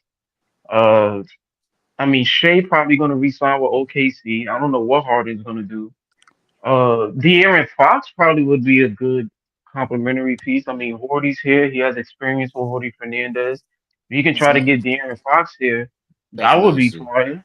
That would be a I'll be amazing honest. I'll be combination. honest with you, bro. Like the way this new CBA is laid out, bro, it seemed like the money that these niggas is looking to get, bro. It don't seem like nobody gonna be moving around as much Right. I with think the a lot money of that these like. dudes is re-signing. Yeah, A lot of these it's dudes gonna is be less. A re-signing. lot of these dudes is probably gonna be resigning, bro. Like they see 250, man, for 3 years, for 3 or 4 years, bro. They gonna be like, all right, sign me the fuck up. You gotta remember a thing too, because we're also with the unrestricted free agents. These teams have these niggas bird rights. So in one, Right, they could pay these niggas more, right. and Without two, without digging way in the cap, bro. Like especially because the bird rights is like the common denominator in the CBA. You absolutely right. yeah, I will. and then two There's a with it, couple of centers that's going to be available. and He's then Man, two, right. It and then depends two, on how Claxton operates. Chicago. man, and then I don't hold want to on, hear hold shit on, about no center, bro. Like I don't. hold on, and then two with it too, with the new CBA coming up, the team will be more inclined to pay that player more. So, 'cause Mm. with the Right. bird rights, so they know, And we know get new the TV bird money. rights is what they get. So like you gonna be somebody gonna be getting 400 mil real soon. Oh yeah, that's To 400 nice. answer mil your, shit crazy. to answer your question, Hold on, Breezy, hold I on, think y'all. Darren would be a good addition. I think Hold Darren on, hold would, on. if you can try to get him, that would be dope. Yeah, so you talking about De'Aaron Fox, right? Yeah. Yeah. All How old right, he so gonna hold be? on. How old he gonna I be by wanna that ask time? that question. I want to ask that question to everybody. But shout to Ray LM. So you saying in 2026 we should get De'Aaron Fox and build around that? I'm with you. I'm with you. I just want to go around the panel. Let's go to Scott and Iceman. We ain't hear from Iceman yet. Shout to Iceman. Go ahead, Scott. Yeah, I think that looking at that list, right, the Aaron Fox would be good, but depending on how they draft, if they You got to get somebody drafting younger. right, if they drafting a guard or Get Dylan a Hawk. small forward, they might want to just get a center. That's, I mean, that would be better for Clax because Clax don't have to play center, or they'll have him as a backup. Clax No, don't that'll have the be skill set to worse. play the 4, bro. Yes, thank you. Let Yeah, him we need play a the nigga four. but His rebounding is very well. It's very good. But he Rebounding, don't you but have have to the see that in the overall. He don't NBA. but have the overall skill to set to play the 4 Scott's though. point though, he's right, because let's say hypothetically He'll we run the we get court. the third pick and we draft Dylan. That solidifies our point guard spot. We don't need to get Yes, De'Aaron. Right. Then right. if That's we what I'm get saying. Ace, or Cooper, one of them niggas, that solidifies our 3 for life. We don't gotta Right, get a 3. So right. it really do So depend on where the fuck we drive That's right. or That who we get. and this works out perfect for them because this It this seemed next it seemed to year. me like we could get 2 of those in one draft. No, but Mm, And well, you one, don't know. that's a Well, risk, please. That's a chance. That's a huge. That's a chance. Why? But what I'm saying we is, got our picks, right? Like this is what we're doing. We got Right, Yeah. but you gotta depend on what the Knicks is gonna be, what the Bucks that's a is gonna be. chance.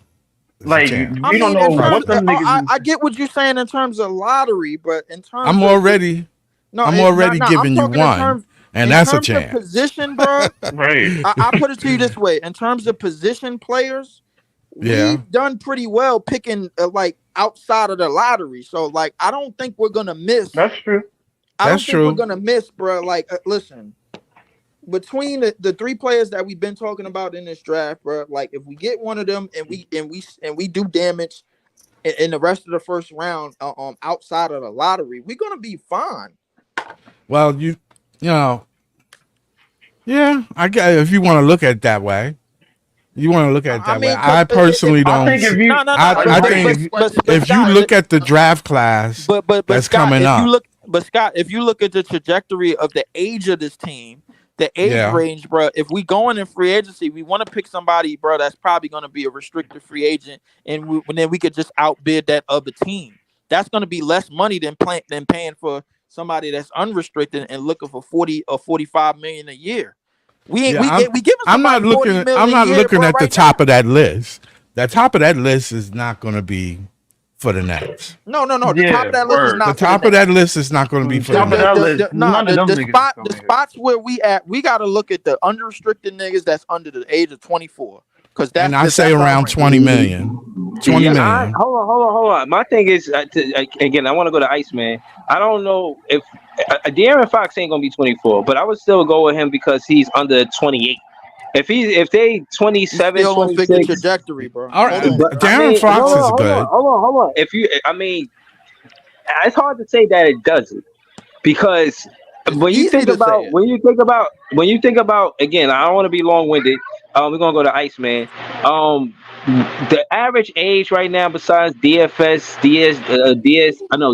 Cam Johnson and what's his name, the shooter, it's like around 24, 25. So case in point is next season they'll be going into like 25, 26. If we get a player in a free agency that's 27, maybe 28, that's not crazy. But again, hold on, I don't want to be long-winded. Shout out to Iceman. He joined the panel he been here, talk to us again. So the question is, going into, I know the 2025 draft is important. Hold on, I'll be right back. Go ahead. That was wild crazy right there. What's good, probably fellas? had something happen at home, but let me ask you What's good, fellas? You know what I'm saying? Like, yo, Iceman, let me ask. I feel like all of us, y'all don't think we're gonna try to get a free agent next year because we got multiple picks in the first round next year. I feel like our pick is gonna be what we want to pick, but you can't develop like 6 different players. We got a bunch of picks. Aren't we gonna? Y'all don't think we're gonna get a free agent next year once Ben Simmons gets off the book instead of the year after that? well, what I've heard, right? What I heard is that they might look to get a free agent after 2025, and that's what they're looking at. They don't think they need to do 2 years of terrible basketball. They might just do 1 year of terrible basketball. That's what I heard they looking to do, and it could change because, like LM said, 2026 draft is gonna be crazy. That dude AJ being compared to LeBron and I can't remember who else, Paul George. So you know what I'm saying? There's another dude in there that yeah, AJ is a monster. That's what he's being compared to. So if you happen to land like Ace and you happen to land a AJ, like your wings, you're gonna start to look like Boston. You know what I mean? If you get 2 elite wings like that, then you know what I'm saying, sky's the limit for everything else, every other position. So it all depends on like what everybody said, depends on what they draft this year and then what it look like next year. You know what I mean? Totally agree. Hold on real quick, because I just looked on the website. Yeah, I think they're gonna just look at the draft and go from there. I'm looking at restricted free agents in 2026. For the most part, I don't want to read off these names. For the most part, these are young players. So here's my question, real quick. When y'all say free agent, what do y'all mean by free agent? Like what? Like what? No. But like when y'all say like, oh, we got cap space to sign a free agent. When you say free agent, like what player do you have in your mind that you want to come here?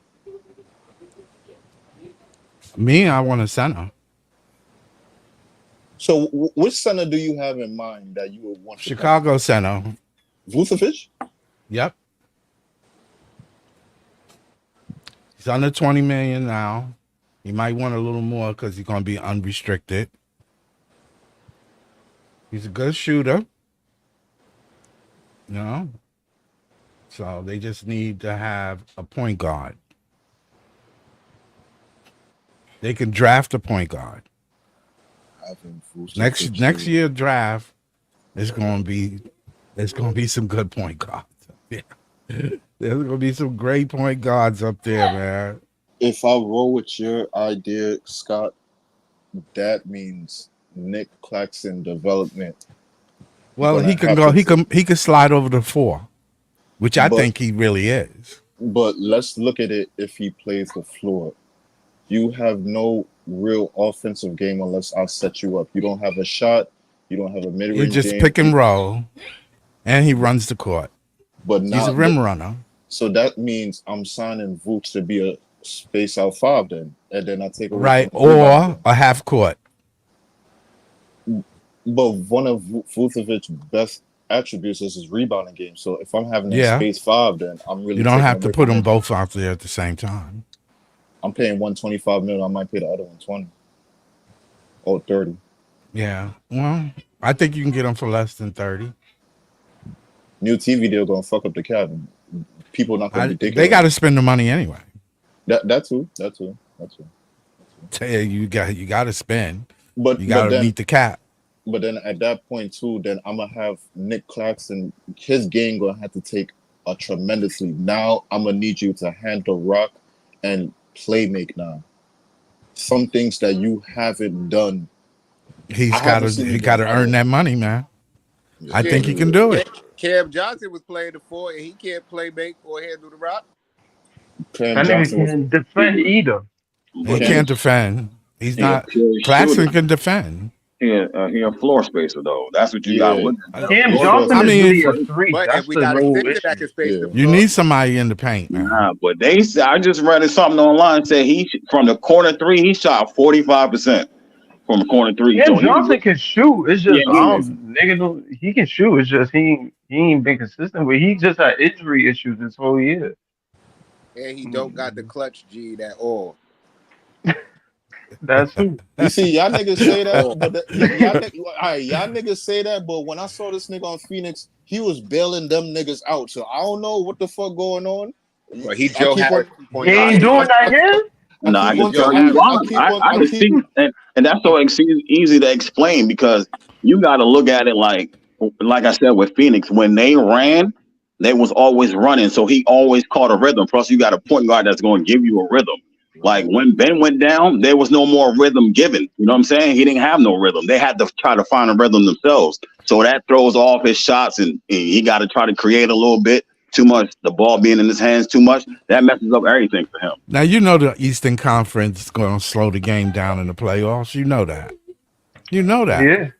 You know it's not going to be. Did it really you ain't going to always be running, especially in the fourth quarter.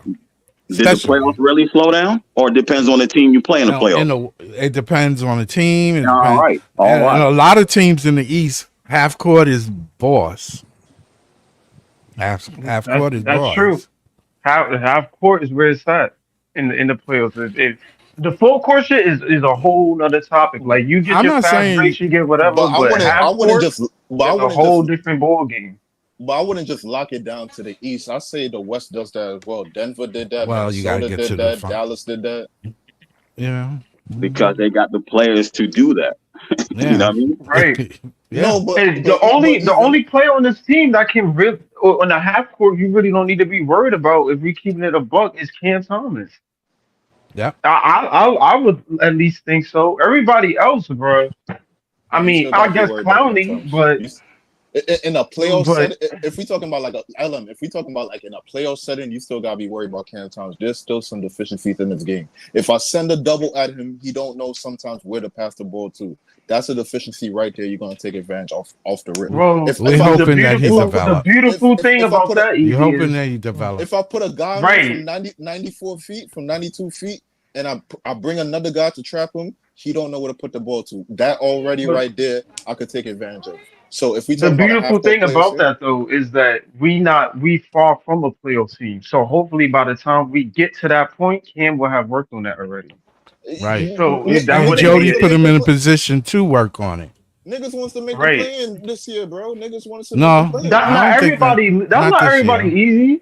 The hell, Not the. you got niggas on Twitter saying capture the flag and posting Ace Bailey highlights. These That, niggas not worried about no playing. yeah, we got to get Ace. Yeah, I'm like on hell no. I'm Listen, on I that get it. Bailey. Nets fans don't want Get to over see us here. lose. I'm with it, but Get over here bro, now that you want to be. everybody is on the tank train, my nigga. I don't know where these play. I don't know what. Listen, no offense to Harlem and all these niggas, bro, but niggas is trying to get the first, second, or third pick in the draft, bro. These niggas is not worried about no playing, none of that shit. Like, it would be nice, but I mean, at the same time, I think the organization they might pull some Milwaukee shit if niggas is winning too much. Like, yo, sit these niggas out and y'all doing too much. Like, I don't know. That's what I It think. might be. It might be some Milwaukee situation. They might That's pull what I. Cam out because Cam doing too much. Yeah, Like, all the veterans, have a seat, please. You know what I'm saying? Come get this Gatorade real quick. Young boys go out there and yeah, run. like, You know what I'm saying? Have some word. fun. I keep telling like the organization, listen, the players, they got pride. They not gonna go on the court to lose. I understand that, but So the LM, organization is extremely powerful. When these niggas have an idea and a strategy, they going to execute it. They're Yeah. not, the players is not bigger than the organization itself. but LM, We all right, have to LM, understand that. LM. Let me ask you a question. Then let me just ask you this question. Then, right? Boom. Mhm. Remember how the Utah Jazz came out this year and from the beginning of the season they was killing? He was like, yo, what the fuck? They supposed to be tanking, but they Fire. winning Mhm. games. What happened if Yeah. we come out that same way? That our young talent for some reason take some people by storm. They not really ready for our scouting report, and we take them by storm. And I'll say like the first 25 games we like 16 and Well, 9. listen, as long as we, They gonna as start long trading as him. we That's the end, answer. I don't know about trading, but as long as by April or whatever the fuck we end below 500, I'm good. I just don't want our record to be positive. But if that's the case, cool. We seeing the progress. We see what Cam and the young guys is capable of. But That's as right. long as that shit don't end in us being above 500, I'm content. Do what you got to do. Utah was on. They was on a roll. Them niggas plummeted Started the sitting second them half. down. They Right. sat them down. So I mean, it is as long as we see that, as long as Cam improve on his Months. playmaking and rebounding and defense and stuff, as long as we each see individual improvement from the players, I'm content. I don't really care. I'm not gonna sit here and be like, yo, Cam ain't winning us games. Like, no, I know what we're trying to do. So, all Right. right, let me ask y'all this then. Let me ask y'all this. This is a question for the panel. And if anything, I don't want y'all to all like. I want everybody to get it off. Pick one player, each one of y'all. Pick one player, and just tell me one main thing you want to see develop from this guy in this season. So, like, just pick one player. Don't do the whole team because I want to hear everybody get it. But like, just pick one player, and with that one player, what do you? Because we all know almost all these niggas on this roster is flawed. They have something they need to develop. But pick one guy, and what's the main thing you want to see develop from him from this season? All right, hold on. I want to get mine out the way. Cam, we already know what the fuck he got developed. I'm not choosing Cam. I'm gonna say Claxton, and I'm gonna say free throws. For the love of God, get to 70% or something this year, bro. Please. I don't need him in the fourth quarter. If niggas foul him, he can't make two. I need him to at least get to at least 72 or 73% this year. by the grace of God, he can be a decent free throw shooter. We get the ball rocking. If he can get a little bit of a mid range, that would be dope too. But free throws, Claxton needs to be working on that. Hopefully he is. Say Yeah, Dayron. that would be my thing. I'm gonna say Dayron, and can he learn how to please set a screen, a proper screen? That would be immensely helpful to this team because that kid, if he set a good screen without moving, he could stop somebody from getting to their spot. Know what I mean? Yeah. But he just always be moving with the screen, and they call him moving pick, or he lean into it too much, and then he almost hurt somebody. Like he just got to stand still and set a screen. You just hope he get better at setting screens. That's a Right. Because if he gets better at setting screens, I think he'll get more playing time and he'll be able to pass the rock more, which is one of the parts of his game people don't know, that he could sling that rock. He's pretty good. He can pass. He can definitely pass. What about you, Scott? What about you? Claxton get a mid-range shot. No, don't repeat. No. I mean, he took my thing, but okay. He took it. I was thinking the same thing. He was saying, Claxton with the free throw. I want him to have a mid range. I want him to work on that mid range shot when he do that pick. When they do a high pick and roll or a mid pick and roll, he be able to pick out. He don't have to roll. He can pop. Right. He can pop out. Right. That forces them to come out. If he can just show that he can hit 40-something% of them shots, that'll force them out. I'm telling you. Or the Nets will be, they'll be a good team. They'll be a good team if they leave him open. If he can hit it. Right. That's what I want. What about you, Leaf? You here, Leaf? Oh, I nigga Leaf busy. Leaf is somewhere else. Yeah, but for me, I want to see Clowney develop handling and playmaking. I know that's two things, but I think they coincide. If he can do that, he can throw so much versatility in the offense. And from what I can, if he can do that, that's a fact. So let's just look at it like this: if he can just bring the ball up the court and initiate a DHO, a dribble handoff, that brings so much to our offense right there that we could do so much out of that. Now, at that point, I can alleviate Cam Thomas' pressure, and now I could get a more efficient shots. Now, if I run a dribble handoff, I have the chance to have an open shooter in the corner, depending on who I got the DHO coming off of.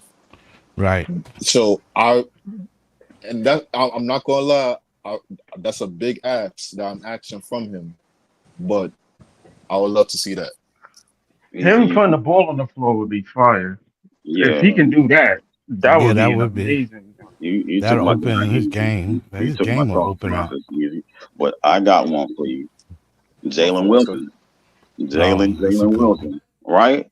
Jalen Wilson, what I want to see different from him is he got to be more consistent when he drives to the cup and stop doing that side running floater. You know what I'm saying? Like he got to be more when he gets to cup, he gets close enough, he got to do like a short mid-range shot and stop going to the floater, because the floater doesn't really work for him like that once he gets to the rim. He's got to be able to do like inside the free throw line type midi, you know what I'm saying? And he's got to change how he's trying to put the ball back up after a rebound. He either has to take it back out or go up really strong and not flat-footed. Like that's his main problems that I see with Jalen. So that's what I would like to see different from him. That's a good point. That's a real good point. That's valid. I need all of these dudes to stop floating away from the rim and get some contact. Besides motherfucking Cam Thomas, he the only one that likes to initiate that contact at the rim and make sure he's getting some foul shots. Everybody else is leaning away and trying not to get contact. Right. Yeah, right. That's very true. We need to, and unfortunately, I don't think there's guys on this team. I mean, we got to see what Zaire Williams do, and I think Shake Milton kind of got that in his game. But other than that, we don't really got a lot of guys that like to, you know, create contact and get the free ones. So I mean, Cam usage rate this year is gonna be high as shit. Yes, it is. It's gonna be extremely high. I'm not even gonna lie to you. I don't know. That's why I'm not Besides Zaire expecting no Williams, defensive improvement from him because his usage rate is going to be through the roof, and I don't expect to see him out there playing defense. He's out there strictly to shoot. I just hope that we see him as the player that he can be, and not the record that the team is going to be. You understand what I'm saying? And reflect that on him. I just want y'all to see if he improves, if his assist improves, if he makes a couple of stops. He ain't going to stop everybody. We already know that. So he doesn't need to. He doesn't need to. He doesn't need to. Is he in the right spot? Is he in the right spot? So did he try to keep the player in front of him? If he makes a tough shot and they lose the game on him, so be it. He didn't just blow by you. I think realistically, I think what Cam should try to do and work on more is like the passing lanes in terms of defense. Try to get into more passing lanes. He is small guard, but at the same time, he ain't that slow. He's pretty fast for what he is. So try to play more passing lanes. Try to get more. I'm not saying he's gonna average like 2 steals per game, but if you can get to them passing lanes more, try to play those. Try to read the play before it happens. I think that can be really good for his development. But to Jay's point, I mean, he's gonna have a huge offensive workload this upcoming year. Hold on, yo, Breeze, you here? Breeze, you here? Yeah, I'm right here. What's good?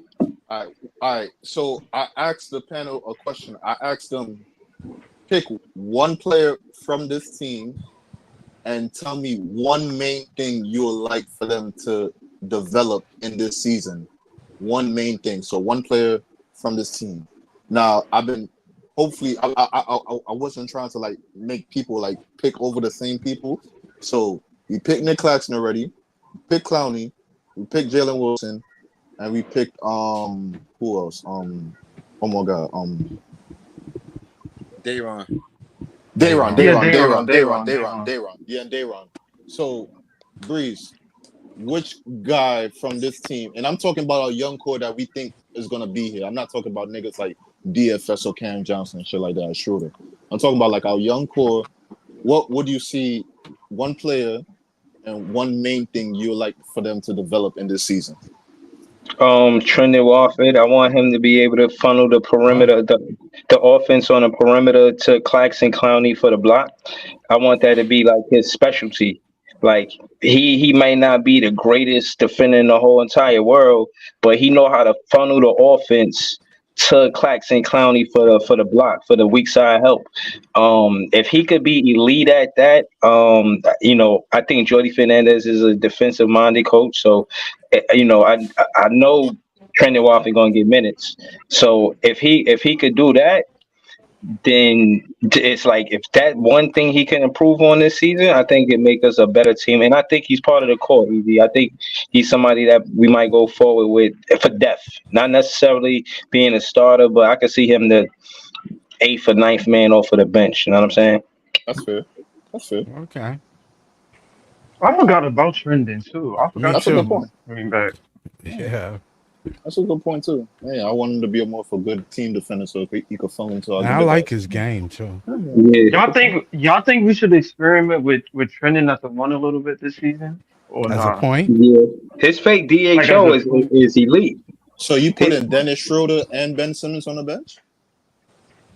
Well, we're trying to lose. And neither one of them going to play the whole game. Yeah, I feel like I feel like you should bring Trendon. They probably gonna start Ben or Dennis Schroeder. I don't know, but I'm talking about off the bench. Freaking tanking anyway. Try experimenting. Throw him at the 1, see what he can do. Ben is to have a 6'8" point guard type point forward there alongside Cam. That would be really helpful. They play off each other. They got the most chemistry. Um, Try to see what you can do with that. As Hordy, you should experiment with that and see what you got. They got the most chemistry damn near on the team besides him with Claxton and Day Day. So try to see what you got there. That could really work in your favor. Trendon Watford can have at 6'8" the advantage over the small point guards. To Breezy point, if he can get better at the defending part of his game, And you besides, might have something there. the So you Nets want to not, move? the My Nets are fault, not brother. going to trust Ben Simmons anyway. Telling you that right now. Are you sure? Are you sure about that? Hey, I don't know. I wouldn't. Would you? Yeah, I mean, that's you.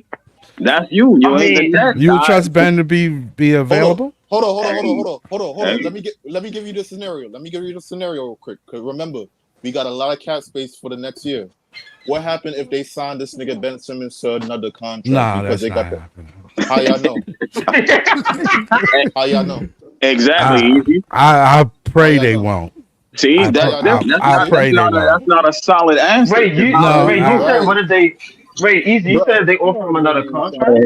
Yeah. No, they give him another contract. They signed him another. Cause they got Oh, full cap space. So they're like, all right, They let's just give him a if they sign contract. him to a league minimum, They ain't signing him to no league minimum, bro. not He ain't taking no league minimum, well, bro. that's You the already know only how thing that they one better roll. offer. He's not him. going to take that. That's the only thing they better offer. him. They better not give that nigga You 40 think mil so? again. Like Fuck you out of said, here. because all you said was sign him to another contract. The Right, contract better right. be a Yeah, league you ain't minimum. right. It ain't gotta be specific, like how It much, ain't gonna but be no like league that is minimum. I'll another tell you that comp. much. Then I need to go to and see if I can get on the team. There ain't gonna In be that no case, league minimum. There ain't gonna be no league I'll take minimum. less than league minimum. Get that nigga off the team, Yo, bro. the Like thing I'm is, telling you. I feel the like thing let him is, ball if out he don't and let take him the go to a league team that minimum, need he's him. going to the Shanghai Sharks. It's not that I don't his skill. No, it's not that Ben don't have skill. It's his mental. I don't know if he Right. really want to play. I really don't know. Really? You don't? It seemed like he wanted to be a fashion That's model. Does it? Iceman I'm God, telling y'all, man. You gotta Does it? chill. no Does it? other team. Yo. If he don't do something right this year, no other team in the NBA is ever signing Ben Simmons. I So just he don't would want him to have to take start. the league minimum. I don't want him to start because I feel like, when he came back last time No, they're gonna against let that him Utah start. game, he got an injury. The beginning of the season, though, Jay? They're gonna let him start because they want him to try to like sink or swim. You gonna go out there and play, and we gonna be able to trade you for something great, or you gonna go out Yeah, there that's with what they're some going ass to do. and it's the end of your That's a career. good point. I That's a good agree. point. That's a Yeah, good but point. Jay, I don't want to fucking get traded because I know I could bank y'all into in a corner and get a big contract from y'all. So I don't want to get traded because y'all got cash space and y'all got really nobody to give it to. So how about you give it to me? I'm gonna paint a They're picture. gonna give it to Cam Thomas before they give it Hold to him. on. I'm gonna paint a That's picture for you, crazy, right? yo. I'm gonna paint a picture for y'all real quick. They looked at the draft this year, right? They looked at point guards. They had a 6'5" point guard, Dennis Jenkins, who went to Detroit. Actually played pretty good in preseason. He was dropping like 20 or 25 in preseason. They ain't pick him up. They looked at Mark Armstrong as 6'2" point guard. They had on a summer league team. They really ain't take no point guards. They looked at point guards, but they really ain't take a point guard. Do you get what I'm saying? Like, if you saying like Ben Simmons, he's off the books, I wouldn't be too sure that he's going off the books, bro. You know what I'm saying? Just because of the moves they making and what I'm looking at, like, I dude know is what you're nice. saying. Yeah, exactly. So I know exactly. I wouldn't be sure like that's a definite like. Sean Mark's going to just You let know him who they're walk. going to sign? They're going to sign Schroeder. They're going to sign Schroeder back. No, they're not. Neither one. I guarantee you that. That's a huge crazy. I mean, they're going to sign him back because of his The reason why they experience. kept Schroeder right now is because he got another year on his deal. If it wasn't for the fact that he already had another year, he would be going too.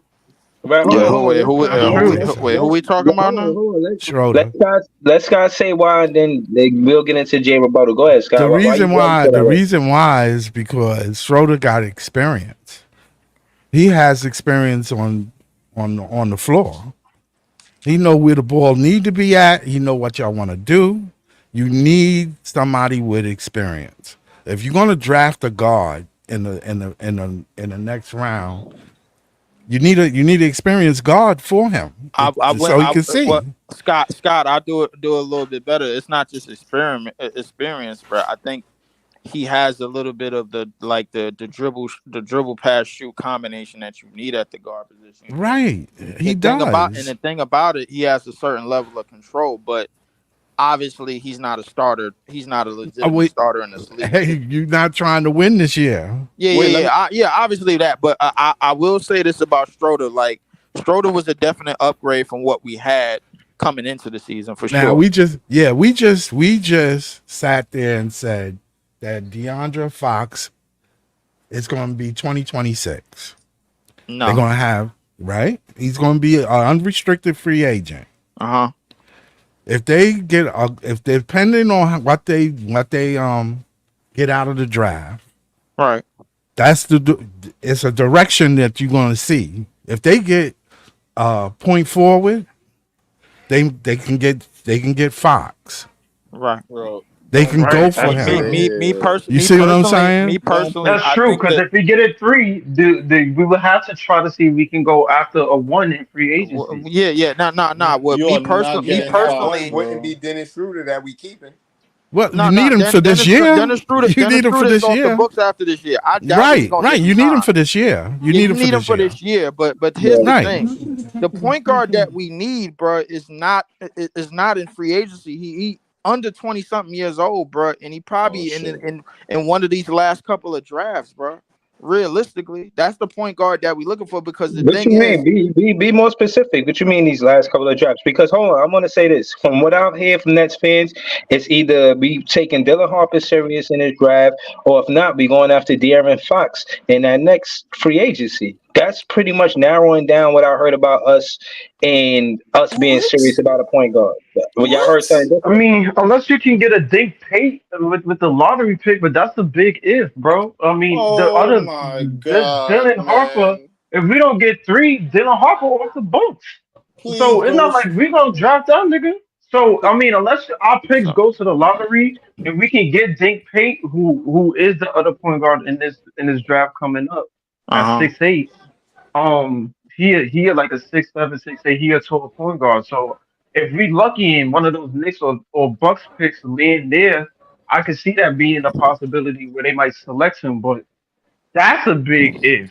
If Dylan is probably the only reasonable option, but nigga, if I pick him in at 3, that's adios. That's true. To me, in all honesty, bro, like our guard situation is not necessarily a point guard. Like, it's somebody that has elite passing. It could be at anywhere, bro. To me, bro, like, because the way today's game is, bro, like, we seeing a whole bunch of different height and different positions of players, bro, that could facilitate the basketball. The best passer in the game is a 7-foot nigga that play in Denver. You know what I'm saying? So, like, that's like the thing is, we got to focus on having a lineup to where defensively we don't have no real lapses, and we could do a lot of switching, and we'll be comfortable with a lot of the things going on in our lineups defensively.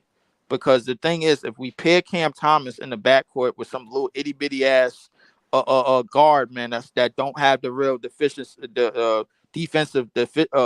prowess to really cover a lot, bro, and make up for a lot of the defense that we don't have on the perimeter set already, bro, like, then we're gonna struggle in that aspect. And if he don't have the ability, the high level playmaking ability to help put points and to produce offense, then we're gonna struggle in that aspect. It's one of the reasons why I was high on Nikola Topic, but that seemed to be long gone. So, like, right now, we really got to just be focused on somebody that is okay with moving the ball, period. It doesn't really matter what position he's at. Let me ask you a question, Lee. Let me ask you a question, because I asked the panel the question. You pulled back up late. So I asked the panel, name one player from this team, and I'm talking about, like, the young pool. I'm not talking about, like, other niggas like DFS and Cam Johnson. So, like, name one player and one main thing you would like for them to develop in this next season. Now, we was trying to not pick the same names over, but I'm not gonna lie, at this point, it's really only one name left. But You go ahead and just pick one player. Then you pick one player and just give him the last name and tell him one thing he want to see that nigga improve. No, bro. I don't. Please, God, no. Please, God, no. Wait. So you want me to pick one player that I want to see improve on something? Yeah, one main thing that one player that you pick, the one main thing that you think they need to develop. Like, this season coming up, this should be the main thing that I should see an improvement on. Like, for example, like my nigga LM said, like, yo, I want to see Nick Claxton hit 70% free throws so you could be in the game in the fourth quarter, not bricking fucking free throws. You have to get taken out the game, or they just play hacker shack on you, hacker clacks. You know what I'm saying? Right. So like, who you feel? I was gonna say two, but I'll leave it at one. I want to see Claxton. Basically, I want to see him in more transition situations. And the thing is that in more transition situations for him, the better, because obviously he could get up and down the court, he could run, and obviously like his trajectory in terms of how he's gonna like basically raise his box score is in transition. You're gonna see a lot more points. You're gonna see a lot more defensive plays, bro. Like, cause he could get back and he could chase down blocks. You're gonna see a lot more assists, because it's going to be a lot of easy for him to rack up assists in transition, bro. Because he could do a little bit of everything. It don't look pretty, bro, but I think he could do a little bit of those things. The thing is that I think he has to play faster, and I think as long as he's getting the rebound and pushing the ball up the court, I think that's going to make our offense a lot faster. So I want to see Claxton improve and get a lot more transition opportunities, being that this team is young and we want to get up and down the court. So I want to see him do that. Yo, shout to Clax. Did y'all see the Brooklyn Nets posted a picture like, yo, if I send you a picture of Claxton, that means you're blocked? Yeah, I seen it. That's hilarious. Yeah, I saw that. That's crazy. That's wild, crazy. That's wild. That's wild. I'm gonna use that next time. The I'm marketing block is somebody, crazy. I'm sending him a picture of Clax. That's wild, crazy. But real quick, let me say this, because we don't ask the whole panel already. For the most part, everybody on this panel first start was Nick Claxton. For the most part, everybody on the Leaf, you disappeared for a second, but like for the most part, when I posed this question, Nick Claxton name was kind of like the first name popping up. Now, shout out to my nigga Jay, he went straight for Dayron, but Nick Claxton name was the first name popping up. So let me ask y'all this. Do you feel like if Nick Claxton... Ain't nobody say that about Cloudy. No, I said Clowney. Oh, yeah, all right. Yeah, but... And I wanted to pick Claxton too, but like, niggas took... Like, everybody was taking him, so fuck that. But let me ask this then. If Nick Claxton alone takes a huge jump, where do you see this team? Everybody else stay either the same or they get incrementally better, but Nick Claxton takes the jump. So when the jump I'm saying, for some reason, he hit in the elbow mid-range. For some reason, he's hitting next to 69, 72% from the free throw. For some reason, he's running down the floor like a fucking gazelle, and now he's finishing with authority in transition. Yeah. If he does all that, where do you see this team? I'm gonna answer that first. I would say I'm gonna say where I see his team and where I see him. Where I see him is about north of like 15, 16, 17 points a game, 12 to 13, 12 rebounds, and about a good 5 to 6 assists. If that does happen. Now, granted, how it happens, I don't really give a shit how it happens. But if that is his best like box score. Points a game down. So if you say with all of them improvements, he only get a 3-point boost. With all of them improvements, he get a 3-point boost because eventually it's going to be teams that's going to slow us down. You know what I'm saying? That's why I'm saying that. So the reality, I feel like if he start doing all that, he averages at least 20. No, I feel like he's still going to have a lot of defensive responsibilities.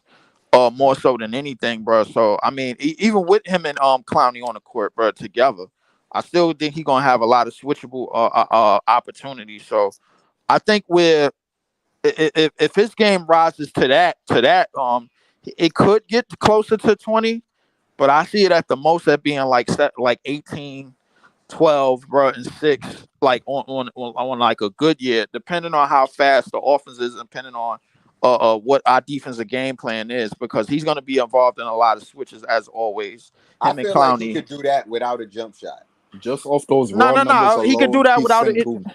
Yeah, I feel like he can do that without a jump shot, but it is the reason why I'm keeping it at an honest 17-18, because I don't feel like we're going to be in enough half-court sets for him to take jump shots. He's going to be filling the lanes, getting on the offensive glass, bro, and basically rim running. You know what I'm saying? Like, that's mostly going to be, if he sticks to that and that only, bro, like, I feel like he can still be a threat as long as he's still getting the ball up the court. Now, in terms of us as a team, it's going to be like dependent on how we fill the rest of the roster out, because obviously he ain't going to be playing a whole bunch of like the whole game, and we don't really have nobody outside of that with that level of prowess and with that versatility at the 5, bro. Like, we got Clowney, but Clowney going to be more spaced out on the perimeter because he could shoot. You know what I'm saying? So the reality is that he has to play faster. You know what I'm saying? I don't want to see him standing still at the top of the key waiting for somebody to come to the ball. None of that shit, bro. Like, But that's what I think is going to happen if we let Claxton or Clowney bring the ball up the court. That's what they're going to do. Be standing at the top, like what we saw last year. Like, I feel like I think we got a faster team than that, Jade. To your point, I think we got a faster team than that, and I think it's going to be up to guys to get shots up early because we're younger and we can get up and down the court already. So, like, if you got your Jalen Wilsons, if you got your Cam Thomases, if you got guys that's willing to get up and down last year. Well, yeah, but I don't. How often did we have that unit out on the court together? We had a terrible mix of veterans. But even bum ass Bridges is supposed to be fast. Fucking Cam Johnson's supposed to be fast too. Like, we were supposed to be able to. Bro, that clearly wasn't true, bro. Like, we know. Right. You're right. I'm just saying that's what I wanted to see last year. Yeah, but that clearly wasn't true. My point is this: now that we have a younger team, it's all about us basically playing a 7 seconds or less type of offense, bro. Because if the more half court sets we get in, we basically playing to a disadvantage. The more fast break opportunities we get in, bro, like, we're playing to an absolute advantage, because this is what these dudes could do. They could run, they could get up and down the court, they could get quick to the basket, and they could fly up and down the court all day. Clowney and Claxton, but I think Clowney is just a better shooter. That's all. But where I see the team going, bro, I see the team going in a good spot. It's just all about how we fill out the rest of the roster. So what? I agree. All right. So how y'all feel? How y'all feel about it? If Claxton make those improvements, bro, he might. I think the viewpoint of him changes. Just in terms of him being the guy that you can put out on the fourth quarter. In playoff time, he'll be more of a threat. Just him expanding that part of his game. He'll probably be one of those. You could actually call him like a two-way, two-way defender, as to where he can give you a little bit of the three in the mid-range, but also defend at a high level. I mean, that would probably improve his game a ton. If he can get to that 16 points per game range, it's wraps. I think that makes Cam's job easier. I think that makes everybody's job easier, as to where they can crash the paint without worrying about Claxton being there and clogging it up. And he's rolling. Yeah, if Claxton adds Cam 6 more points to his scoring. I don't really think it's about his box score. I just think it's about his style of play. If he's playing faster, if he's playing faster, bro, like, then I think a lot of the stuff works. It could be little things, just getting the ball up the court after a defensive rebound and under like a couple of seconds, man. Like, because he got good strides, bro, when he's dribbling the basketball in the open court. So, like, the thing is, he could cover. He could cover a lot at 6'10". So, like, the thing is, he dies. The offense is a whole lot quicker, bro. Yeah. The offense is a whole lot quicker, bro. Like if he's doing that, he doesn't necessarily have to get the assist all the time. But if he's getting the defensive rebound all the time and he's staying that double prowess type of guy, I don't really give a shit what the numbers look like. I just as long as he's playing a certain style, I just need him to play faster. Don't slow that shit down. You're not about it in a half court set. So speed the fucking game Right. all the He time. needs to be better in the half court set too. Like, But needs he to be ain't, more bro. And effective I'm in the not half waiting for that shit. Play to your advantage. Fuck that. Hold on, Eskimo. How you feel about that? So all those improvements that I talked about with Nick Claxton, how do you feel about that? How, like, if he make those improvements, how do you feel like it would benefit him and the team? How you take that? How you see it taking shape? I see it because it would change the offense immediately, right?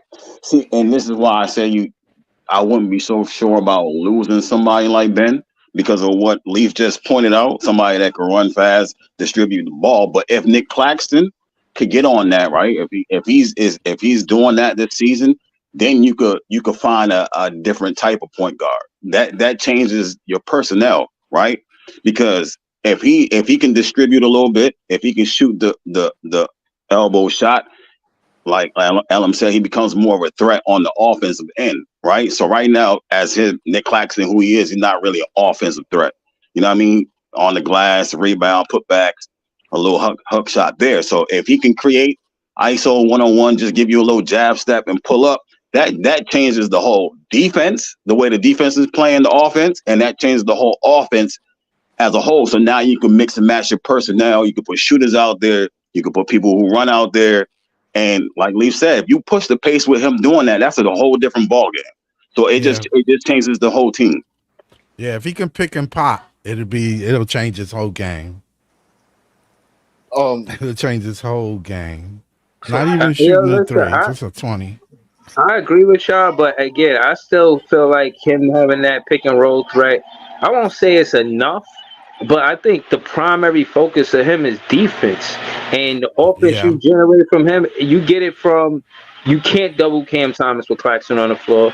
He at least has that power dribble step through to the basket. He at least got a little baby hook. He ain't got no incredible offensive bag, and I don't think we should expect it from him. This is why I disagree with Nets fans. I think that he stay consistent around the basket, just being good around the rim, get some more offensive rebounds.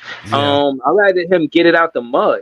Y'all talk about him putting up more points. If he could have a better free throw percentage and have better offensive rebounds, that's where I want him to get his points, opposed to him developing this 15-footer, because I like his pick and roll game. It's definitely hard to guard his pick and roll. So I'm saying that to say he could put points on the board outside of, a 15-footer. He could be better at the free throw line, and he could get better at offensive rebounding. I want his points to come from there more than I wanted to come from him developing a 3-pointer or a 15-footer. Well, he hit that 3-pointer from the corner and stared Kevin Durant down. Told him that was for you, man. Wait, real quick, and I want to ask you the same question, Scott. But real quick, Adolf, I'm not asking for it. Me personally, I view basketball sometimes a little bit different. Sometimes I look at a young player when they come to the league. I don't need to see too much after 2 or 3 years. Like the first 2 years, I could understand sometimes. Like, some players could get better, but I understand some players come in like, this is who the fuck I am, and I'll get incrementally better in that role. But I ain't really trying to do too much else. Like it ain't gonna be too much different for me. So like if you got like a inside presence, I like to just catch rebounds, offensive rebound. So like a Tristan Thompson, right? If you got a Tristan Thompson, I'm not expecting him to next season space out the court and be from the three, hitting that shit like he's Serge Ibaka. I accept a nigga for who the fuck they are sometimes. Like, all right, this is who you are. But sometimes you need to get incrementally better in that role. You know what I'm saying? So I'm not asking for it. If it pops up, it pops up. But I'm not really asking for that. But Scott, how you feel about all the stuff we talked about Nick Claxton? So like, I think the free throws, if he improve in free throws, it'll improve his game. But he's already 13th in the league in rebounds. He's 5th in field goal percentage. So he has a game and he has a purpose. just like Breezy said, you know, he does what he does and he does it well. So his defense is good. He's in a good place, and we need him. We're gonna need a 6'10" defensive player. Who else is on the team that got that kind of D that he has? So I mean, regardless of which way we go, he probably be, you know, he's the face of the team. You see, like Homeboy said, he's look at the posters they putting up. Look at the advertisement they putting up. It's Nick Claxton and Cam Thomas show. Yeah, I think rightfully so. You put an emphasis on your draft picks. Again, if we focus on the draft class next season, you want to show that draft class that we back our current draft picks in Cam Thomas and Nick Claxton. You know what I'm saying? I think the morale would be higher for whoever it is get drafted. Like, oh, all right, they're gonna be serious about my career. You know, no player want to just go to the end of the bench. You know what I'm saying? They actually want to get minutes. I think that's the significance of getting a lottery pick. And whoever it is, they're going to get a lot of minutes. They probably going to be starting. Of course, they're going to get a lot of minutes because everything it is based on, in terms of the lottery picks that we talked about, they position pretty much demands it, at least on this team, because at the small forward, we don't have a legitimate starter, even though Jalen Wilson's probably going to start this year. And at the point guard, bro, we ain't going to have a legitimate starter after this year because we signing Schroeder. So the reality is that obviously Cam Thomas, Clowney, and Claxton are still going to be here just off the strength of like their contracts and their rookie skill deals. Speaking of Clowney, I guess not necessarily Claxton because Claxton just signed $100 million. And Cam Thomas, we probably gonna be looking for him to resign. Well, hopefully we don't overspend for him, and he don't look to go nowhere else. But the mainstay in all of this is that obviously, bro, like what astronomical leaps is a Clowney and a Claxton and a Cam Thomas gonna take, and not just individually, but as team players.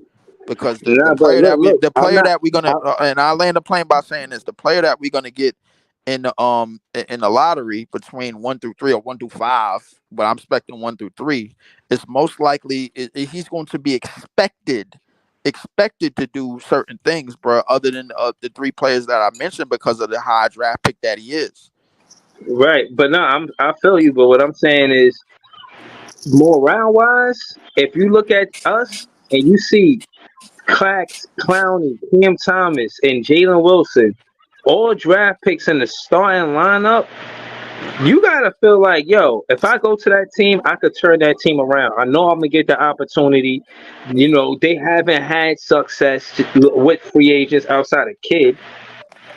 And case in point is a free agent. I mean, not a free agent, a draft pick that's gonna come here.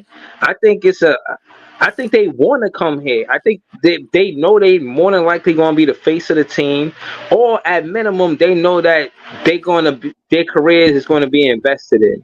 I really do. I don't think this is calculus. You know what I'm saying? I really think that we're going to get Ace Bailey or Dylan Harper. I'm 80% Ace Bailey, 20% Dylan Harper. You know what I mean? I don't. But you know, I can't 100% say that. But I might FanDuel it, bro. If I could FanDuel who we gonna get, I might FanDuel Ace Bailey, man. I think it's him more than anybody. I ain't gonna lie, I might FanDuel it myself, bro. I could use some of them. I could use some of that chicken, bro. Like fix this damn page up, bro. I ain't gonna lie to you, bro. Like, I could use some of them wings, bro. Like for real, bro. But Ace Bailey seems like more of the consummate fit all around, not just as for basketball purposes, but for city purposes, for placement. I think Cooper Flag is more for like Portland. I ain't gonna lie, it don't seem like he more for the tri-state area, bro. Like it seemed like he more for Portland or Boston or one of the let me ask you this: fan bases or whatever. Who did Ron Harper get drafted by? The Clippers? He got drafted by Cleveland. So, do you think that it's possible that he could go to Cleveland? Hell no. Hell no, absolutely not. Cleveland gonna be a way better. Cleveland gonna be they're gonna be a way better team to even contend for lottery, bro. I think Dylan. That's a fact. I think Dylan Harper. He probably will be more of a Chicago type thing, bro. Like because his pops play for the Bulls. I see him going there, bro. I see Ace Bailey falling to us, and I see maybe, and I see possibly Portland getting the number 1 pick and landing on Cooper Flag. I think. Cooper What Flag type of conspiracy is this, bro? What the hell? I don't think it's I don't think it's necessarily conspiracy. I'm looking at where you want a lot of these talents to be placed, bro. Like you want them to be comfortable in a certain city, in a certain setting. You know, there's not a coincidence why Wemby is in San Antonio. They have the French fan base. They have that because of Tony Parker. Like it's not a coincidence. Let me add to what Leaf said, EC. And again, Ace Bailey, a lot of players like Ace Bailey or high draft picks going into the NBA draft, they don't pick schools like Rutgers to be, they don't commit to those schools. They usually don't. I think they like in the smallest D1 class. Like, you know, there's classes in D1, like the toughest division and the weakest division. I'm not saying the Rutgers in the weakest division, but it's not necessarily known for getting players to the NBA. They have before, but not as a recent, bro. It's not one of the most prestigious schools to get players to the NBA. So I say, all I have to say, it's no coincidence why they in the backyard. They coming to the Brooklyn Nets, bro. Yeah, I could almost guarantee Ace Bailey is gonna be a small forward playing for the Brooklyn Nets, bro. I could feel it in my net fan spirit, man. Oh my god, bro. Y'all think I'm exaggerating? Yeah, no, it's not. It's not that. Hold on, hold on. I just want to ask: is Ace Bailey a shot creator? Hell yeah. Yeah. We need him on the team then. It's him, bro, for sure. It's not the fact that I think you're exaggerating or anything. It's the fact that y'all have a preconceived notion of these players already and where you think they will end up. Like, what happened what happened if Cooper Flag or these like one of these niggas you think is calm show like Wild Charisma or some shit like that could change it, bro. Like, you can't just. Why is Cooper Flag a Portland nigga? Like, this is what's blowing my mind right now. Hold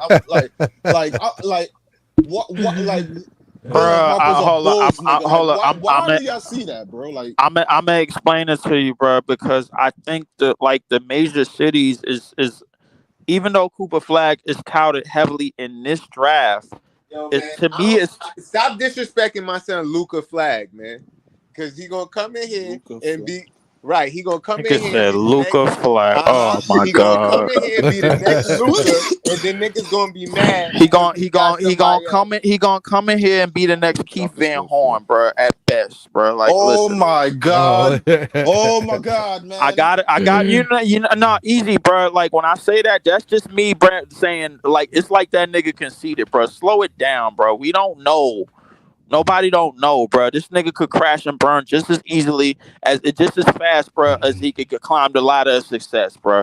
Portland is more of the scale for him, bro, because that fan base would be a lot easier for him to handle. It'd be a lot easier it's like LeBron was like Cleveland it was a lot easier for LeBron to land in Cleveland. It was a lot easier for D Rose to land in Chicago. They comfortable there.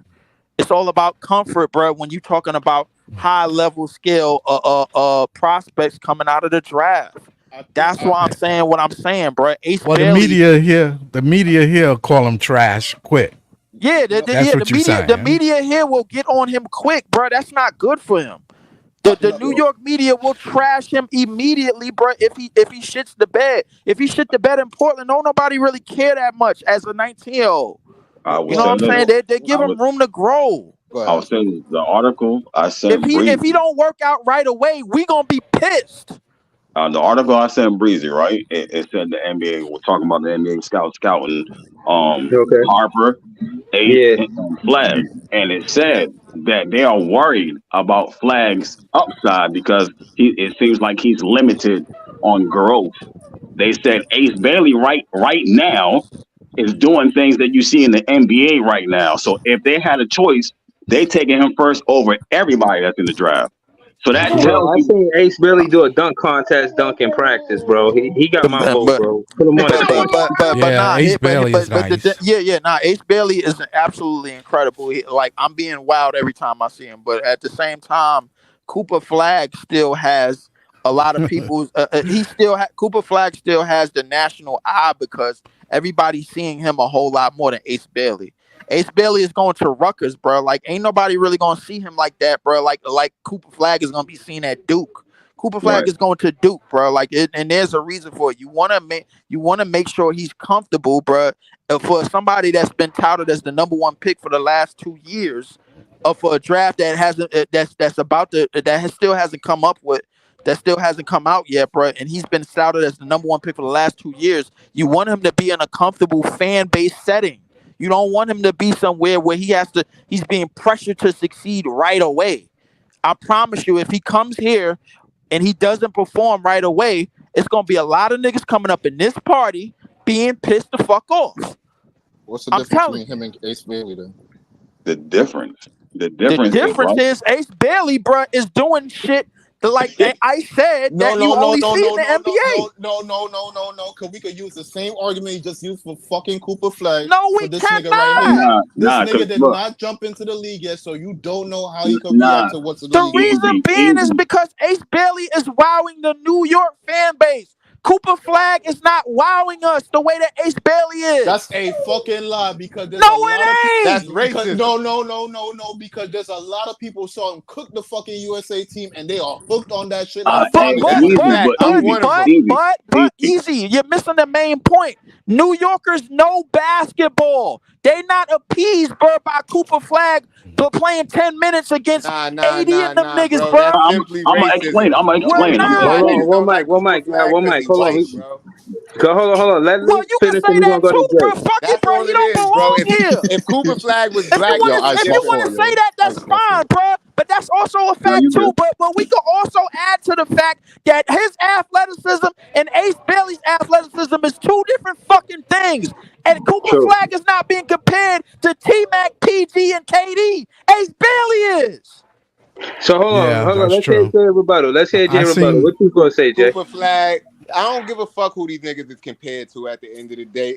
Niggas could be theyself. And that's why I saw Cooper Flag personally cooking NBA greats. Now, I mean, just like Easy just said, I'm one of the ones that got hype off of that shit because I thought that shit was fly. And they was struggling to win that game. They won that game by 1 point, and my son Coop was out there doing it, scoring on all 3 levels. We're talking about a 10-minute practice. That's what we talking. We're talking about a 10-minute practice, as opposed to if he was going off. If he was going off in a select game, you said a 10-minute practice. You telling me they scored 80 points in 10 minutes? Dirk cooked some of your favorite all-time greats when he was a young nigga. Yeah, he did. Yeah, you're right. You absolutely right. You absolutely right. Dirk did. But here's the thing: Dirk landed where he landed, bro, and just like Cooper Flag is gonna land where he landed. It's not about who's gonna be a better pick, bro, because Cooper Flag is going #1 regardless. It's about who's going to get him and where he should be placed. That's what it's about. He's going to fit more comfortably in Portland, bro, than he'll fit in the Brooklyn or New York area, bro, because if he doesn't succeed right away, niggas is going to be on him. Portland, bro, he could go over there and shit the bed in his first year, bro. Nobody would give a damn. Nobody would care. Let me get into this, right? So what Jay is saying, right? To Jay's point, Easy, is that people see Flag on that national, like, oh my gosh, he's playing against USA. But me having a friend that was in the NBA, I know all the time they play against NBA guys all the time. He just happened to go to Team USA. Now, you know what I'm saying? He got that privilege, and that's all that was. So when Jay and other people see it, they're like, "Oh shit!" Like he out here hooping. But when I see it, I'm just like, "Oh, he that's just one privilege for him," because I seen my guy go through the same thing. You know what I mean? I seen him hoop against guys. I seen him do the same thing. So it's not as hype for me. But when you see the talent between him and Ace, there is a big difference in Ace's style of play and Cooper's style of play. So You know what I'm saying? For those who haven't seen him play and just looking at the hype that he has, it's a big difference. When you look at the way Ace play, you like, hold up. No, like, but Ice, here what I'm saying though. I'm talking about portability, right? So here's my thing, right? We done already saw, for whatever it's worth, we saw at least Cooper Flag play against some NBA talent, and he did his thing. We don't know that about Ace. Control the game. So hear what I'm saying though, right? Right. Because to Leaf's point, it depends on where you put this player, because the media and how the fans could react to everything like that could take a negative road to the player. I'm saying, okay, you could say that for Cooper Flag, but at least we have at least some type of semblance of evidence that he can compete against NBA talent. We don't know that about, but wait, hold on real quick, Ice. We don't know that about Ace Bailey. Now, I give you that. Y'all watch the man. Y'all believe in the man. Cool. But the game is still basketball. Anything could happen. So I'm not taking anything off the table. Now, my thing is, he's homegrown talent. We could still bring him in. But why do you think our fans are just going to keep on giving him a plea just if he comes in the league and he shifts the bed? Bro, DeAndre Ayton got drafted #1 overall over Luka, over Trey, over all these niggas. Why? Because he was homegrown talent. When he shit the bed, them niggas switched up on that nigga. No, when he shit the bed, when they were contenders, that's when they switched up on him, bro. Because they were saying he was just all right, bro. But the reason why they were saying that he was all right, bro, is because Luka and Trey Young were overshadowing him. That's why. Exactly the point. Yeah. Now I understand it. No, but in terms of just him, when you just looking at one player, you get a scale of what they can be, and you get a scale of what everybody thinks that they're supposed to be, just solely because they're a #1 pick. You got to look at the team that they're on, the position that they're in, the minutes that they're getting, the coach, who's the coach, what strategies, and all of this, their usage rate and all of this other shit. Luka was getting high usage rate out the gate. Trey Young was getting high usage rate out the gate. If I'm not mistaken, bro, that nigga was playing behind Devin Booker, and who else was over in Phoenix? Nobody was in Phoenix at the time when he got there. They didn't become no type of team until Chris Paul got there, and then when they became that, that's when everybody started seeing DeAndre Ayton a lot more, and that's when people started realizing that DeAndre Ayton ain't as good as the #1 pick as they thought he should be. That's what it was. So, and the same thing is probably going to happen to Cooper Flag, bro, if he gets put in that position.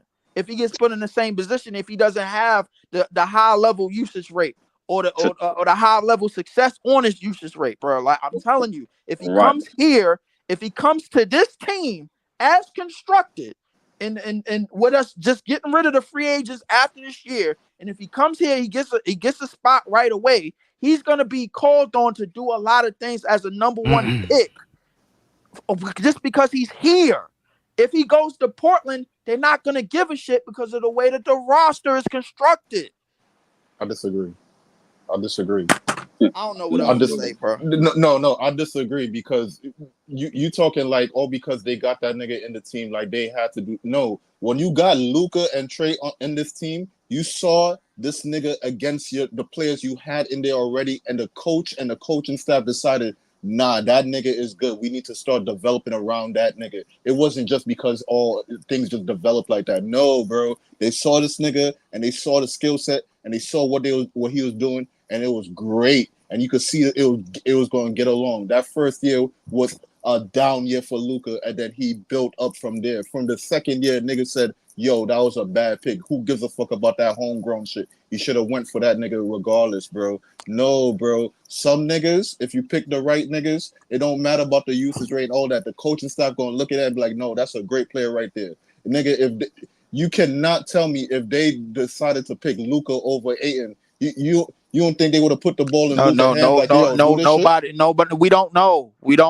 That's the thing about it. We don't know, bro, because they had Devin Booker at the time, and he was getting the highest level usage rate on the team. That was another nigga that they drafted back in 2016. So the thing is, DeAndre Ayton, bro, like they were the real reason why they drafted him #1 is because they needed a big man. They didn't need a guard. They felt like Devin Booker could take care of that, and he was gonna grow.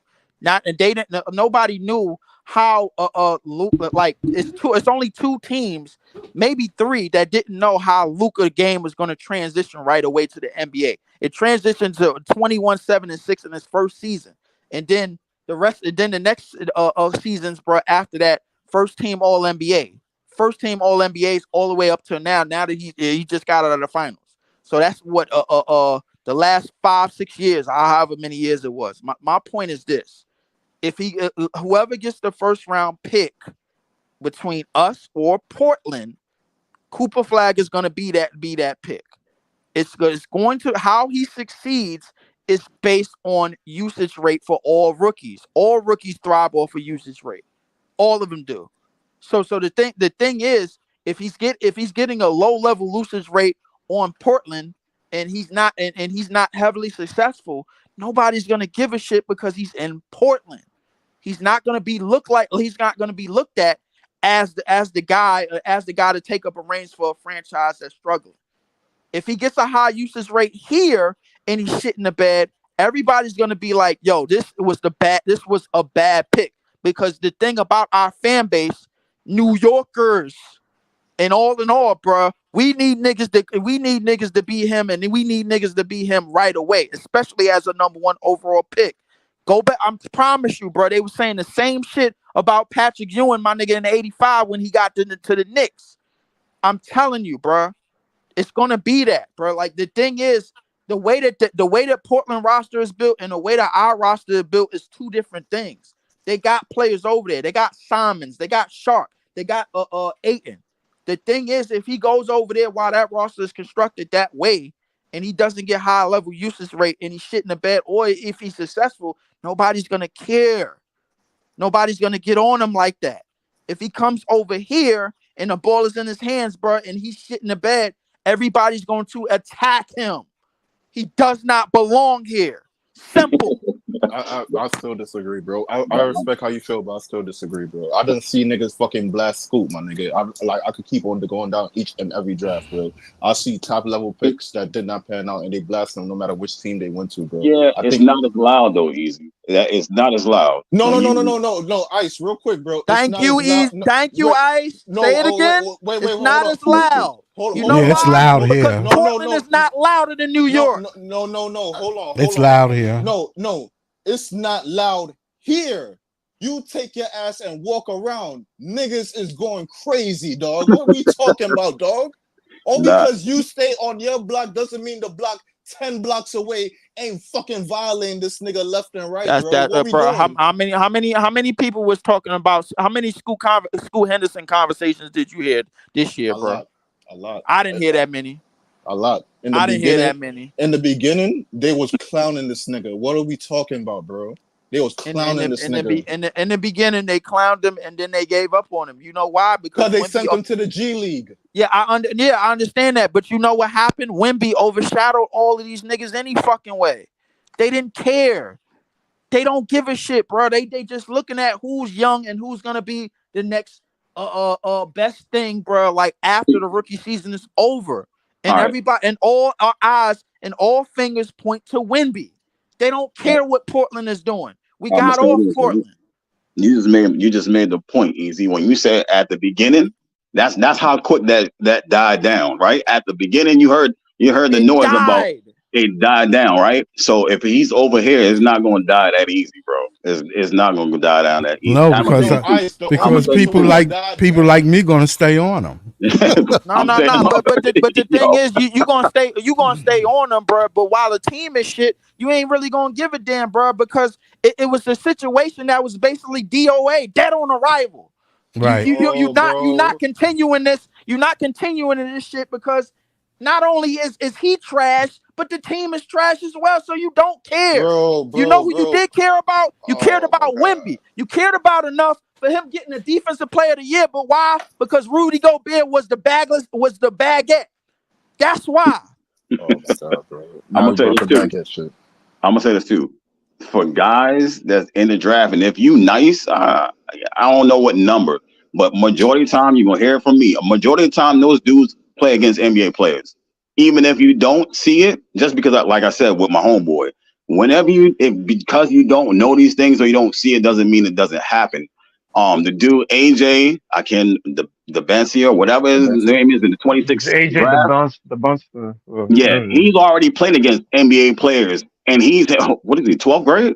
He's going to 12th grade because he's on the 26. Yeah, 26 I think draft. he played in like overseas. I think a little bit too. The USA 18, 17.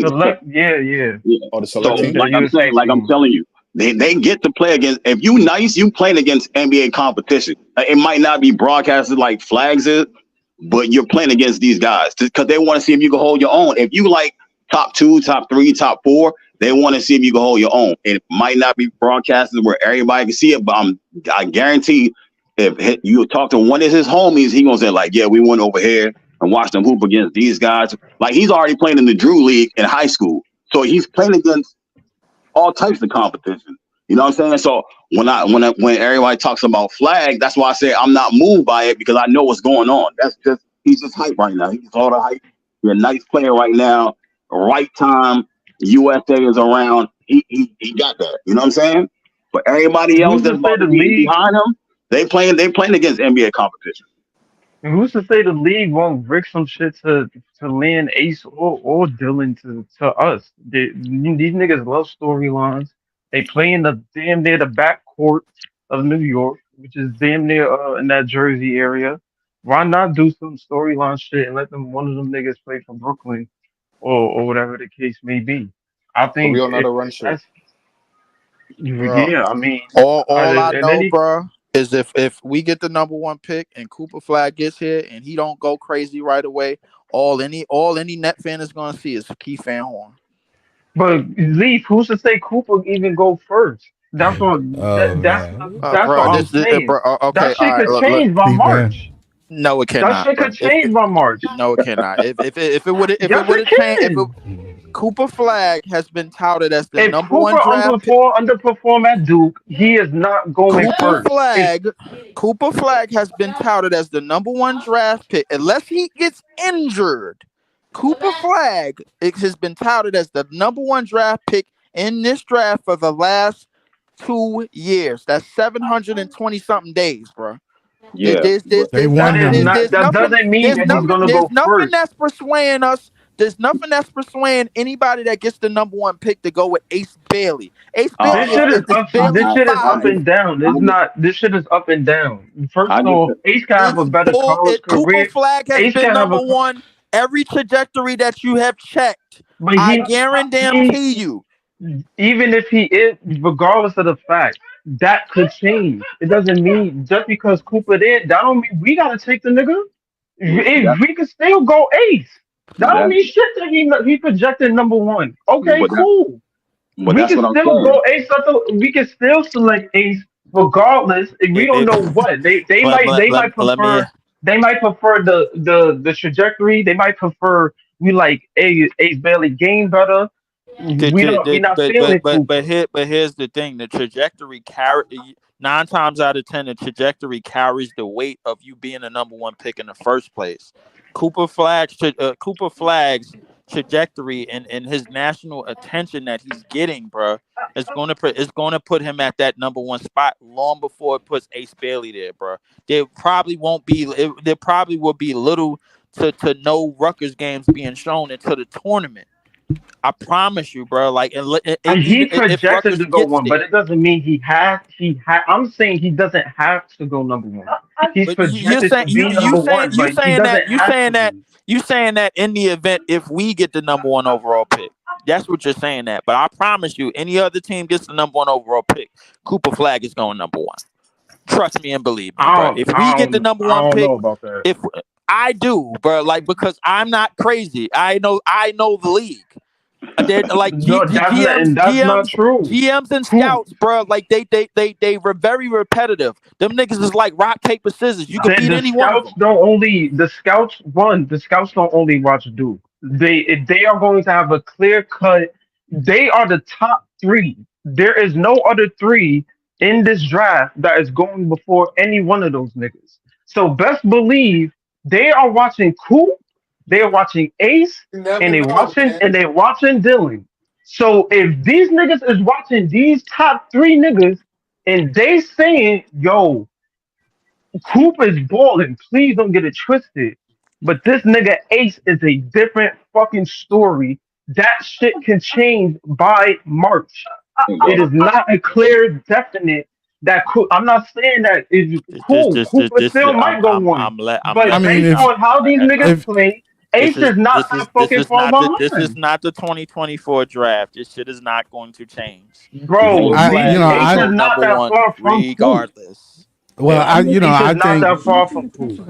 I think I think the way they promote Cooper Flag, like when I look up Cooper Flag and then I look up Ace Bailey, Cooper Flag is on ESPN. Ace Bailey is on the backs, but he's not even on ESPN.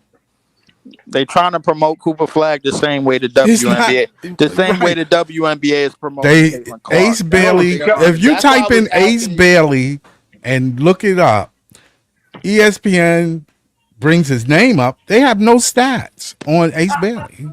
None. I'm not saying. I'm just saying. I'm just saying. You know, they trying to promote Cooper Flag the same way of course the they are. WNBA is promoting. Of course they are. You're not wrong in that, bro. I'm not. You're not wrong in that. But what I'm saying is, it's still because Cooper Flag, bro, could easily go left. No, hold on. I'm not saying Bailey goes he's not right. I'm not saying he's wrong in saying that they not promoting. What I'm saying is it's still early. We haven't even reached November yet. The fact of the matter is, cool, ESPN not doing the promoting now. Ace Bailey do some crazy shit. These niggas, they go on a hype every social media, ESPN and social media. They go on a hype every year. And they post highlights of nigga. First of all, not everybody knows this entire draft period. By the time March comes, this shit could be a whole other reach around. These niggas post highlights of these players every year. Ace catch a body or some shit or whatever. ESPN is posting that nigga. There's no ifs, ands, or buts about that. Let me ask you this: How many highlights did you see of Scoot Henderson before that Wemby draft? A lot. Oh, so a lot. Okay. And where did he land? He still was top 3. He still was top 3. Okay. They said Wemby himself said in he went number 3. He went number 3, right? He went number 3, right? He still is top 3. Leave. That's a hot 3. No. I'm getting somewhere with this. Tatum went 3. Tatum went 3. I'm getting somewhere with this. How many highlights did you see of Brandon Miller? A lot. Did you see more highlights of Brandon Miller than you saw Scoot Henderson? No. Yes. You did? Those 3 were the top 3 picks that year. They was posting highlights of all them niggas. Nah. And first of all, Scoot. They said Scoot was a generational. Scoot Henderson a whole lot higher than they was promoting Brandon Miller, and we all found out. They said Scoot when Brandon Miller got picked, niggas booed. Niggas wanted Scoot. Right. So I mean, at the end of the day, bro, yeah, cool. They was all 3 of them niggas. I didn't think Brandon Miller and Scoot was getting replaced. All 3 of them niggas. I guarantee you, Cooper Flag throw down a rim grazer before Ace Bailey throw down a windmill, bro. They're gonna be showing that a whole lot more than Ace Bailey's windmill, bro. You know why, bro? Because they feel like Ace Bailey is supposed to do that. They don't feel like I'm not Cooper saying Flag you should be wrong, doing a lot but of the shit that he should. They showcase. This is the elite generational draft, like they say it is. They not just showing that nigga specifically. They're going to be showing the top 3 niggas that's projected to be all in this draft. They gonna cover all these niggas. What, LM? Cooper Flag is still gonna go number 1 if they do that. Maybe. That's not. That's a maybe. That's that ain't not no a maybe, definite. bro. Why are we saying maybe? He's been projected at number 1. No, it's not. That's not a year definite. and a half. But that don't mean shit. He's not a Wemby. Listen, at the same time you saying that, like I said, a lot of people don't think he still don't, even though he's projected like that, a lot of people think Ace is still number 1. And like that article I sent Breezy that the What people is thinking that? Right. Huh? All these mock drafts don't have Cooper at. All these mock drafts don't have Cooper at 1. Are you serious? Bro, these niggas most of these shit is Dylan at 1. Somebody It's find Ace me. at 1. Can somebody in I here? got Edgecombe over All right, Cooper. you know what? Let's do this. Can somebody in here find me 5? Can I got somebody in here Edgecombe over put 5 Cooper. mock drafts in the private chat where Ace Bailey is going number 1? I'm gonna tell you why. I'm gonna tell you why he's not even going to be going number 1, because everybody else, VJ played in the Bahamas, so everybody got to see him. Flag played in the USA, everybody got to see him. The dude Nolan Torres, he was playing overseas, everybody got to see him. That's why their promotion is higher than Ace. But when you go look at everybody's film and you go look at Ace, you're gonna be like, God damn. You gonna change your whole. That changes everything just off his talent alone. It's just because you get to see them right now doing their thing in the summer, and Ace is already at school practicing and doing all this extra shit. So you don't get to see him in none of those type environments, and that's why they keep moving the draft boards up and down. But when it comes to Ace and Flag, just off watching their film, you're gonna choose Ace, and that's why they don't think Flag is. Everybody don't think Flag is number 1.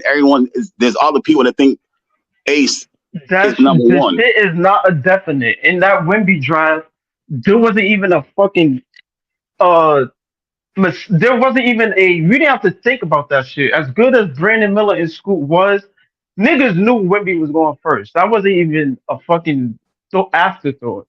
This shit, as generational as these niggas are, that shit is still up and down between Ace and Cooper. I'm not saying that Cooper is not getting the publicity as he should, but it's still early. Around fucking January, February, all these shit, this is when niggas get hype on the draft. This is when niggas really start honing in, especially if these niggas are saying this shit is generational. This is when niggas start looking at the game more and start looking at these niggas and be like, all right, which one of these niggas deserves to really go number 1? Right. By the time the lottery hits, draft scouts, all these niggas, their perspective might be very different based off performance or just based off these dudes' skill set. If Ace outperforms Coop at Duke, not to say that that's a possibility, but if it happens, these niggas might say some shit like, yo, I ain't gonna hold you. We projected that nigga number 1 in July or August. This shit looking mighty different right now. I don't know. It's a clear cut. You can't go wrong with these niggas, but realistically, whoever go first, them niggas might take Ace, even if it's not us number 1.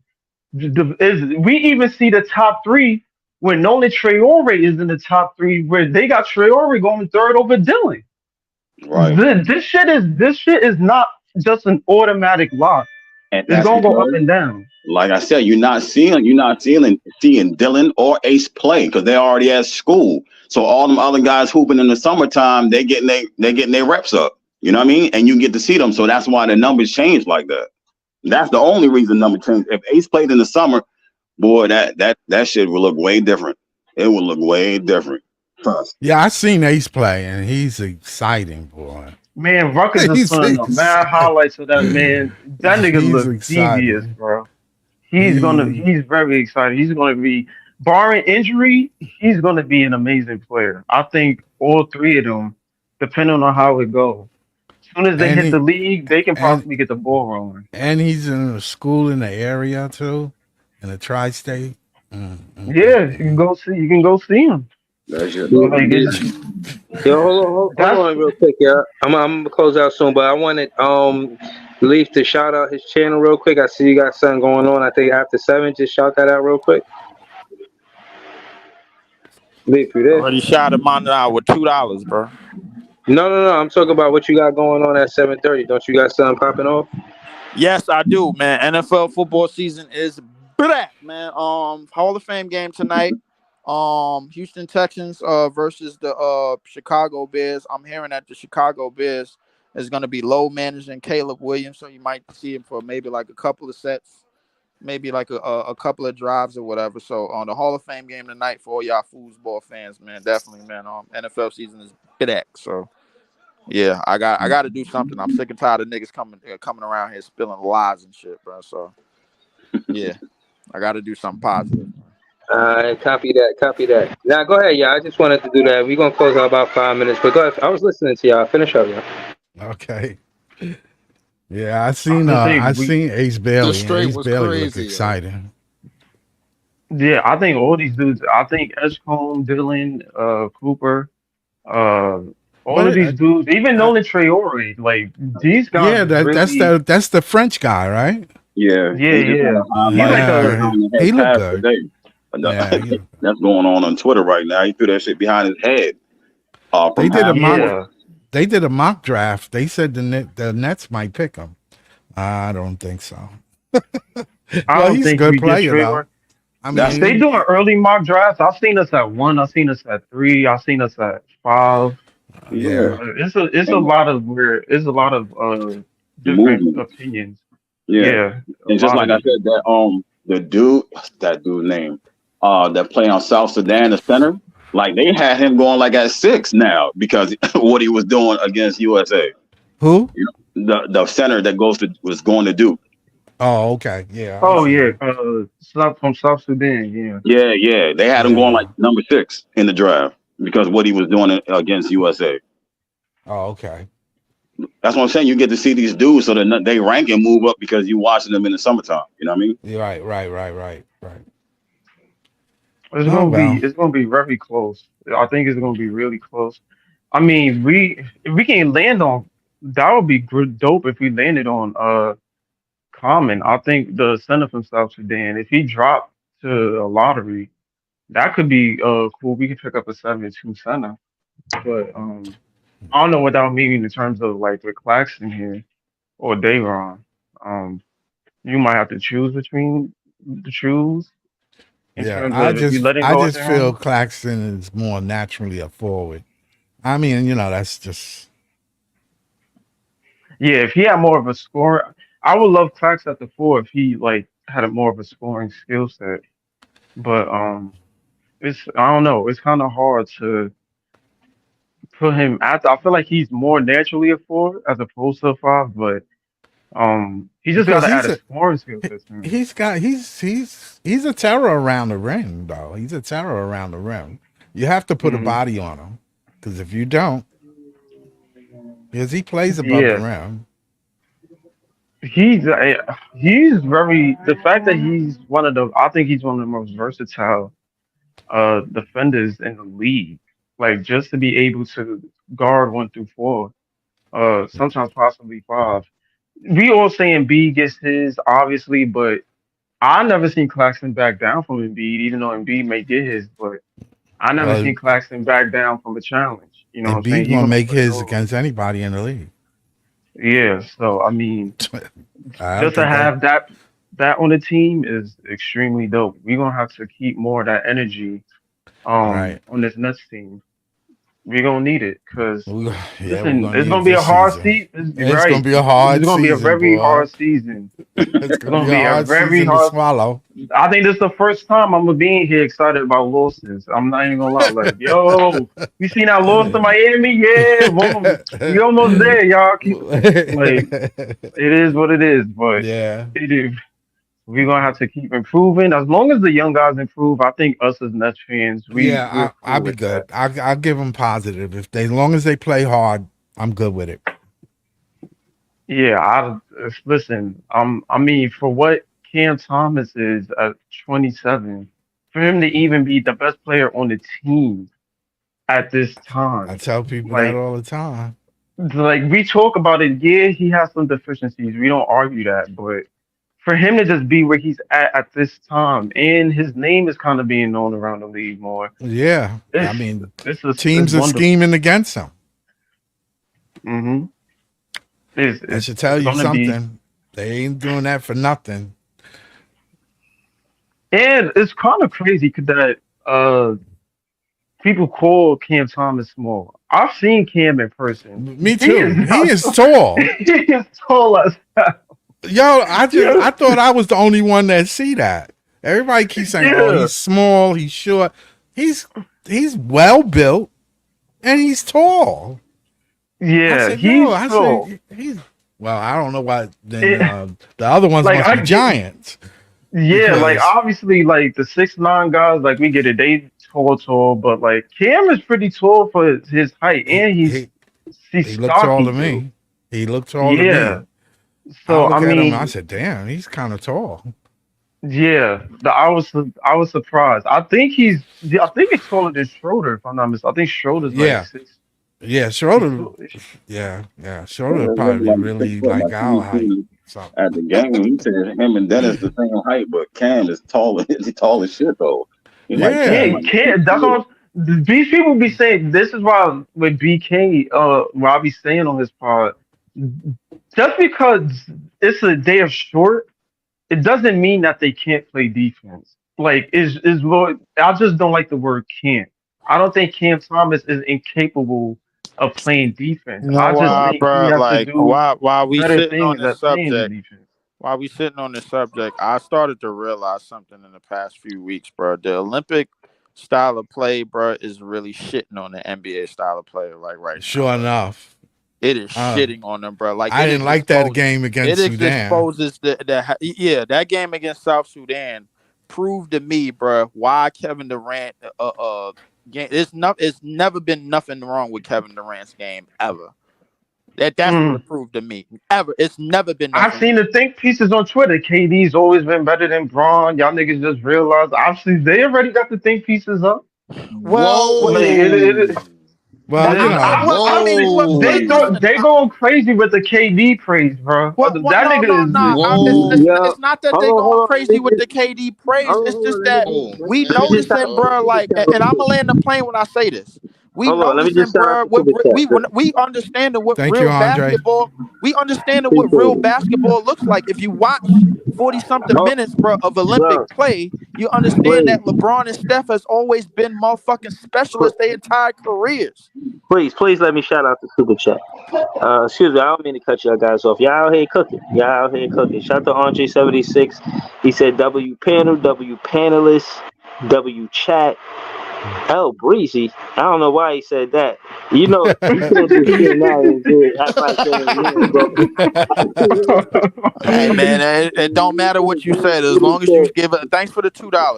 Right, then he said, great show. Yo, man, we could jump in the ring. We could do a debate, man, whatever you want to do. But again, you guys were cooking. But I'm about to close out in the next few minutes, and I'll probably be back with more content later.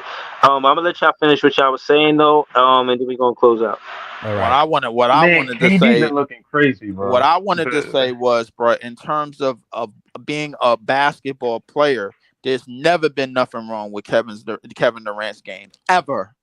In terms of LeBron, there's a reason why if you go online and you look at these little charts, you ever see some shit where they got like, yo, what if LeBron had Steph shooting, and what if Steph had Giannis athleticism? You ever notice why niggas like Kevin Durant and Kobe Bryant ain't up there? Because you don't need to add nothing to their games. That's why. We never needed stats or numbers, bro, to validate anybody's greatness until LeBron showed up.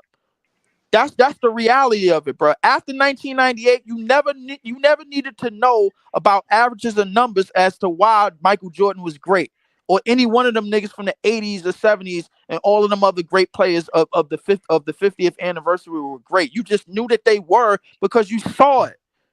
That's all you knew, bro. Hold on, let me just throw this alley to leaf real quick. I had seen earlier Paul George. He's the last one in his class of 2010 that's in the NBA, and rightfully so.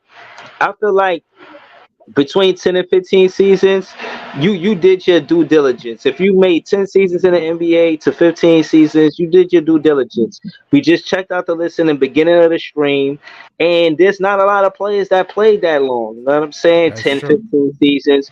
So just let's go to Leaf real quick. How you feel about that 2010 draft and Paul George being the only player in the NBA? The other 59 players probably in Shanghai Sharks somewhere, but they ain't in the NBA, man. So how you feel about that? Yo, what up, Sport? We see you. I'll be honest with you, bro. I don't even really remember that draft fully. So, like, for me to that draft was horrible. Okay, all right. Well, that explains why PG is probably the last player left after 15 years. I mean, but PG, first off, PG is arguably one of the most complete basketball players we ever seen. In terms of his game, bro, there's really no holes in his game. He just don't have that great of a career, that great of success. That's all it is. You know what another thing is, Leaf? The young generation love Paul George. Them niggas, I don't know what it is, but I think the young niggas they really like Paul George. You know why they love them? Do you know why they love them, bro? Let me tell you, it's not just the tween, bro. It's because he's a complete basketball player, bro. Kevin Durant is a complete basketball player. Check out the podcast with 7 p.m. in Brooklyn with Mero and Carmelo Anthony. Paul George was up there with Kanye and Anthony, and they was basically saying, Carmelo said, yo, I had to get you up here because the youth love you so much. My son said you his favorite player. And then it was a real great podcast because they was talking about a lot of players that didn't win an NBA championship that were good, that motivated other players to play in the NBA. So Paul George, he didn't win it, but he inspired a Kanye and Anthony. Then they named a bunch of other players. I forgot offhand, but I'm saying you guys Brandon Miller, one of them. That podcast, Brandon Miller, one of them. Yeah, definitely. Brandon Miller was saying KD. The reason, but also Breezy, the reason for that is because a lot of these players. Hold on, let me say this. And I said all I had to say that Kanye Anthony answered the question. He said he's my favorite player because his game is smooth. He said it's like a fluidity to it, like it's smooth. So that's why these young players like Paul George. That's what Kanye Anthony said, at least. But go ahead, y'all. Go ahead, Lee. What I wanted to say is that I think this speaks PG in terms of a lot of the younger players believing that PG is as great as he is or whatever. I think they just looking at his game. Because to a lot of those players, they can a lot of those young players that's coming in the NBA, they acknowledge that a certain player that doesn't have no holes in his game. And I think Kevin Durant, Kawhi Leonard, Kobe, and Jordan are really the same way. If you really look at it in terms of just their game, can we really say there's any holes in them niggas' games? No. That's the reality of it, bro. Like, hold on. The difference I think in that is I know Jordan and Kobe, they went to the weight gym and got stronger, and they skill set pretty much it got better, but it stayed the same. But it got better because of their strength and training. I can't say the same about a Kevin Durant. I think he's consistent with always hooping, but I don't know how much he's lifting. No. He hasn't really been in the gym like that. He does. I mean. You haven't really seen any real definition from him that you've seen from maybe Kawhi or Kobe or Jordan. Kobe worked the hardest. You know what I'm saying? He didn't have the 40-inch vertical like Jordan. He didn't have the height and the power and the strength like LeBron. But he basically maxed out a career by work ethic. That was his thing, by working on some stuff and perfecting his craft. And I seen the same thing from Kawhi Leonard. He went from a guy that was looked at as just a lockdown defender to somebody that could get somebody that turned into a pretty damn good 3-level scorer in a lot of his days and a lot of his years when he was becoming into his own before the injuries. Jordan, you've seen him go from being a crazy athlete in the 80s to perfecting the mid-range games, to becoming one of the best mid-range shooters, perfecting his craft defensively. You know what he stand on, bro. And this is the things that we talk about because it's one of the reasons, bro, why I shit on LeBron James and Steph Curry all the time, because they like, we know what they good at, but the thing is, when we compare them, bro, in terms of just basketball to the other names that I mentioned, it don't add up. LeBron James is 6'8", 250 pounds, and he leaned on a lot of what you've seen him do was just high-level athleticism his entire career. It wasn't any basketball from him, bro. Like, that shit was just basically, it was a football player on the basketball court for 20 years. That's what I seen. Me personally. Oh, go Hold ahead. on, I wanted to add to that. I'm gonna close out because I'll probably tap into Leaf stream in a little bit, but I want to get ready for it. Shout out to Unpopular Opinion Sports. I'm gonna let y'all know if I'm gonna do more content later. Shout out to Easy. Shout out to Scott for joining the panel. Shout out to Iceman always, and also shout out to LM and everybody else that I missed. Shout out to John for showing up. Shout out to everybody else on the panel. Shout out to the whole chat. Shout out to every super chat. Shout out to Nets fans. We the best fans. And I want to say again, even with LeBron James, him getting drafted by Cleveland. Just to get back to the beginning of the show, you see how they responded when he left, and then he came back, and all of that. So I'm just saying, just to see that, it's like even with him being a hometown hero of Cleveland, they, you know what I mean, his rapport was contingent on winning or losing. So sometimes as a player, and I've seen that through the era too, you got to do what's best for your career. So yeah, it'd be magical and great if every player that get drafted as a great player stays, but that's not always basketball, because sometimes the business of basketball interferes with your favorite player being on a team. But I wanted to say shout to all y'all. It's love and appreciation. I'm gonna be back soon. And again, man, Peace. next fans is the best fans, y'all. Peace, y'all. Peace, everybody. Oh yeah.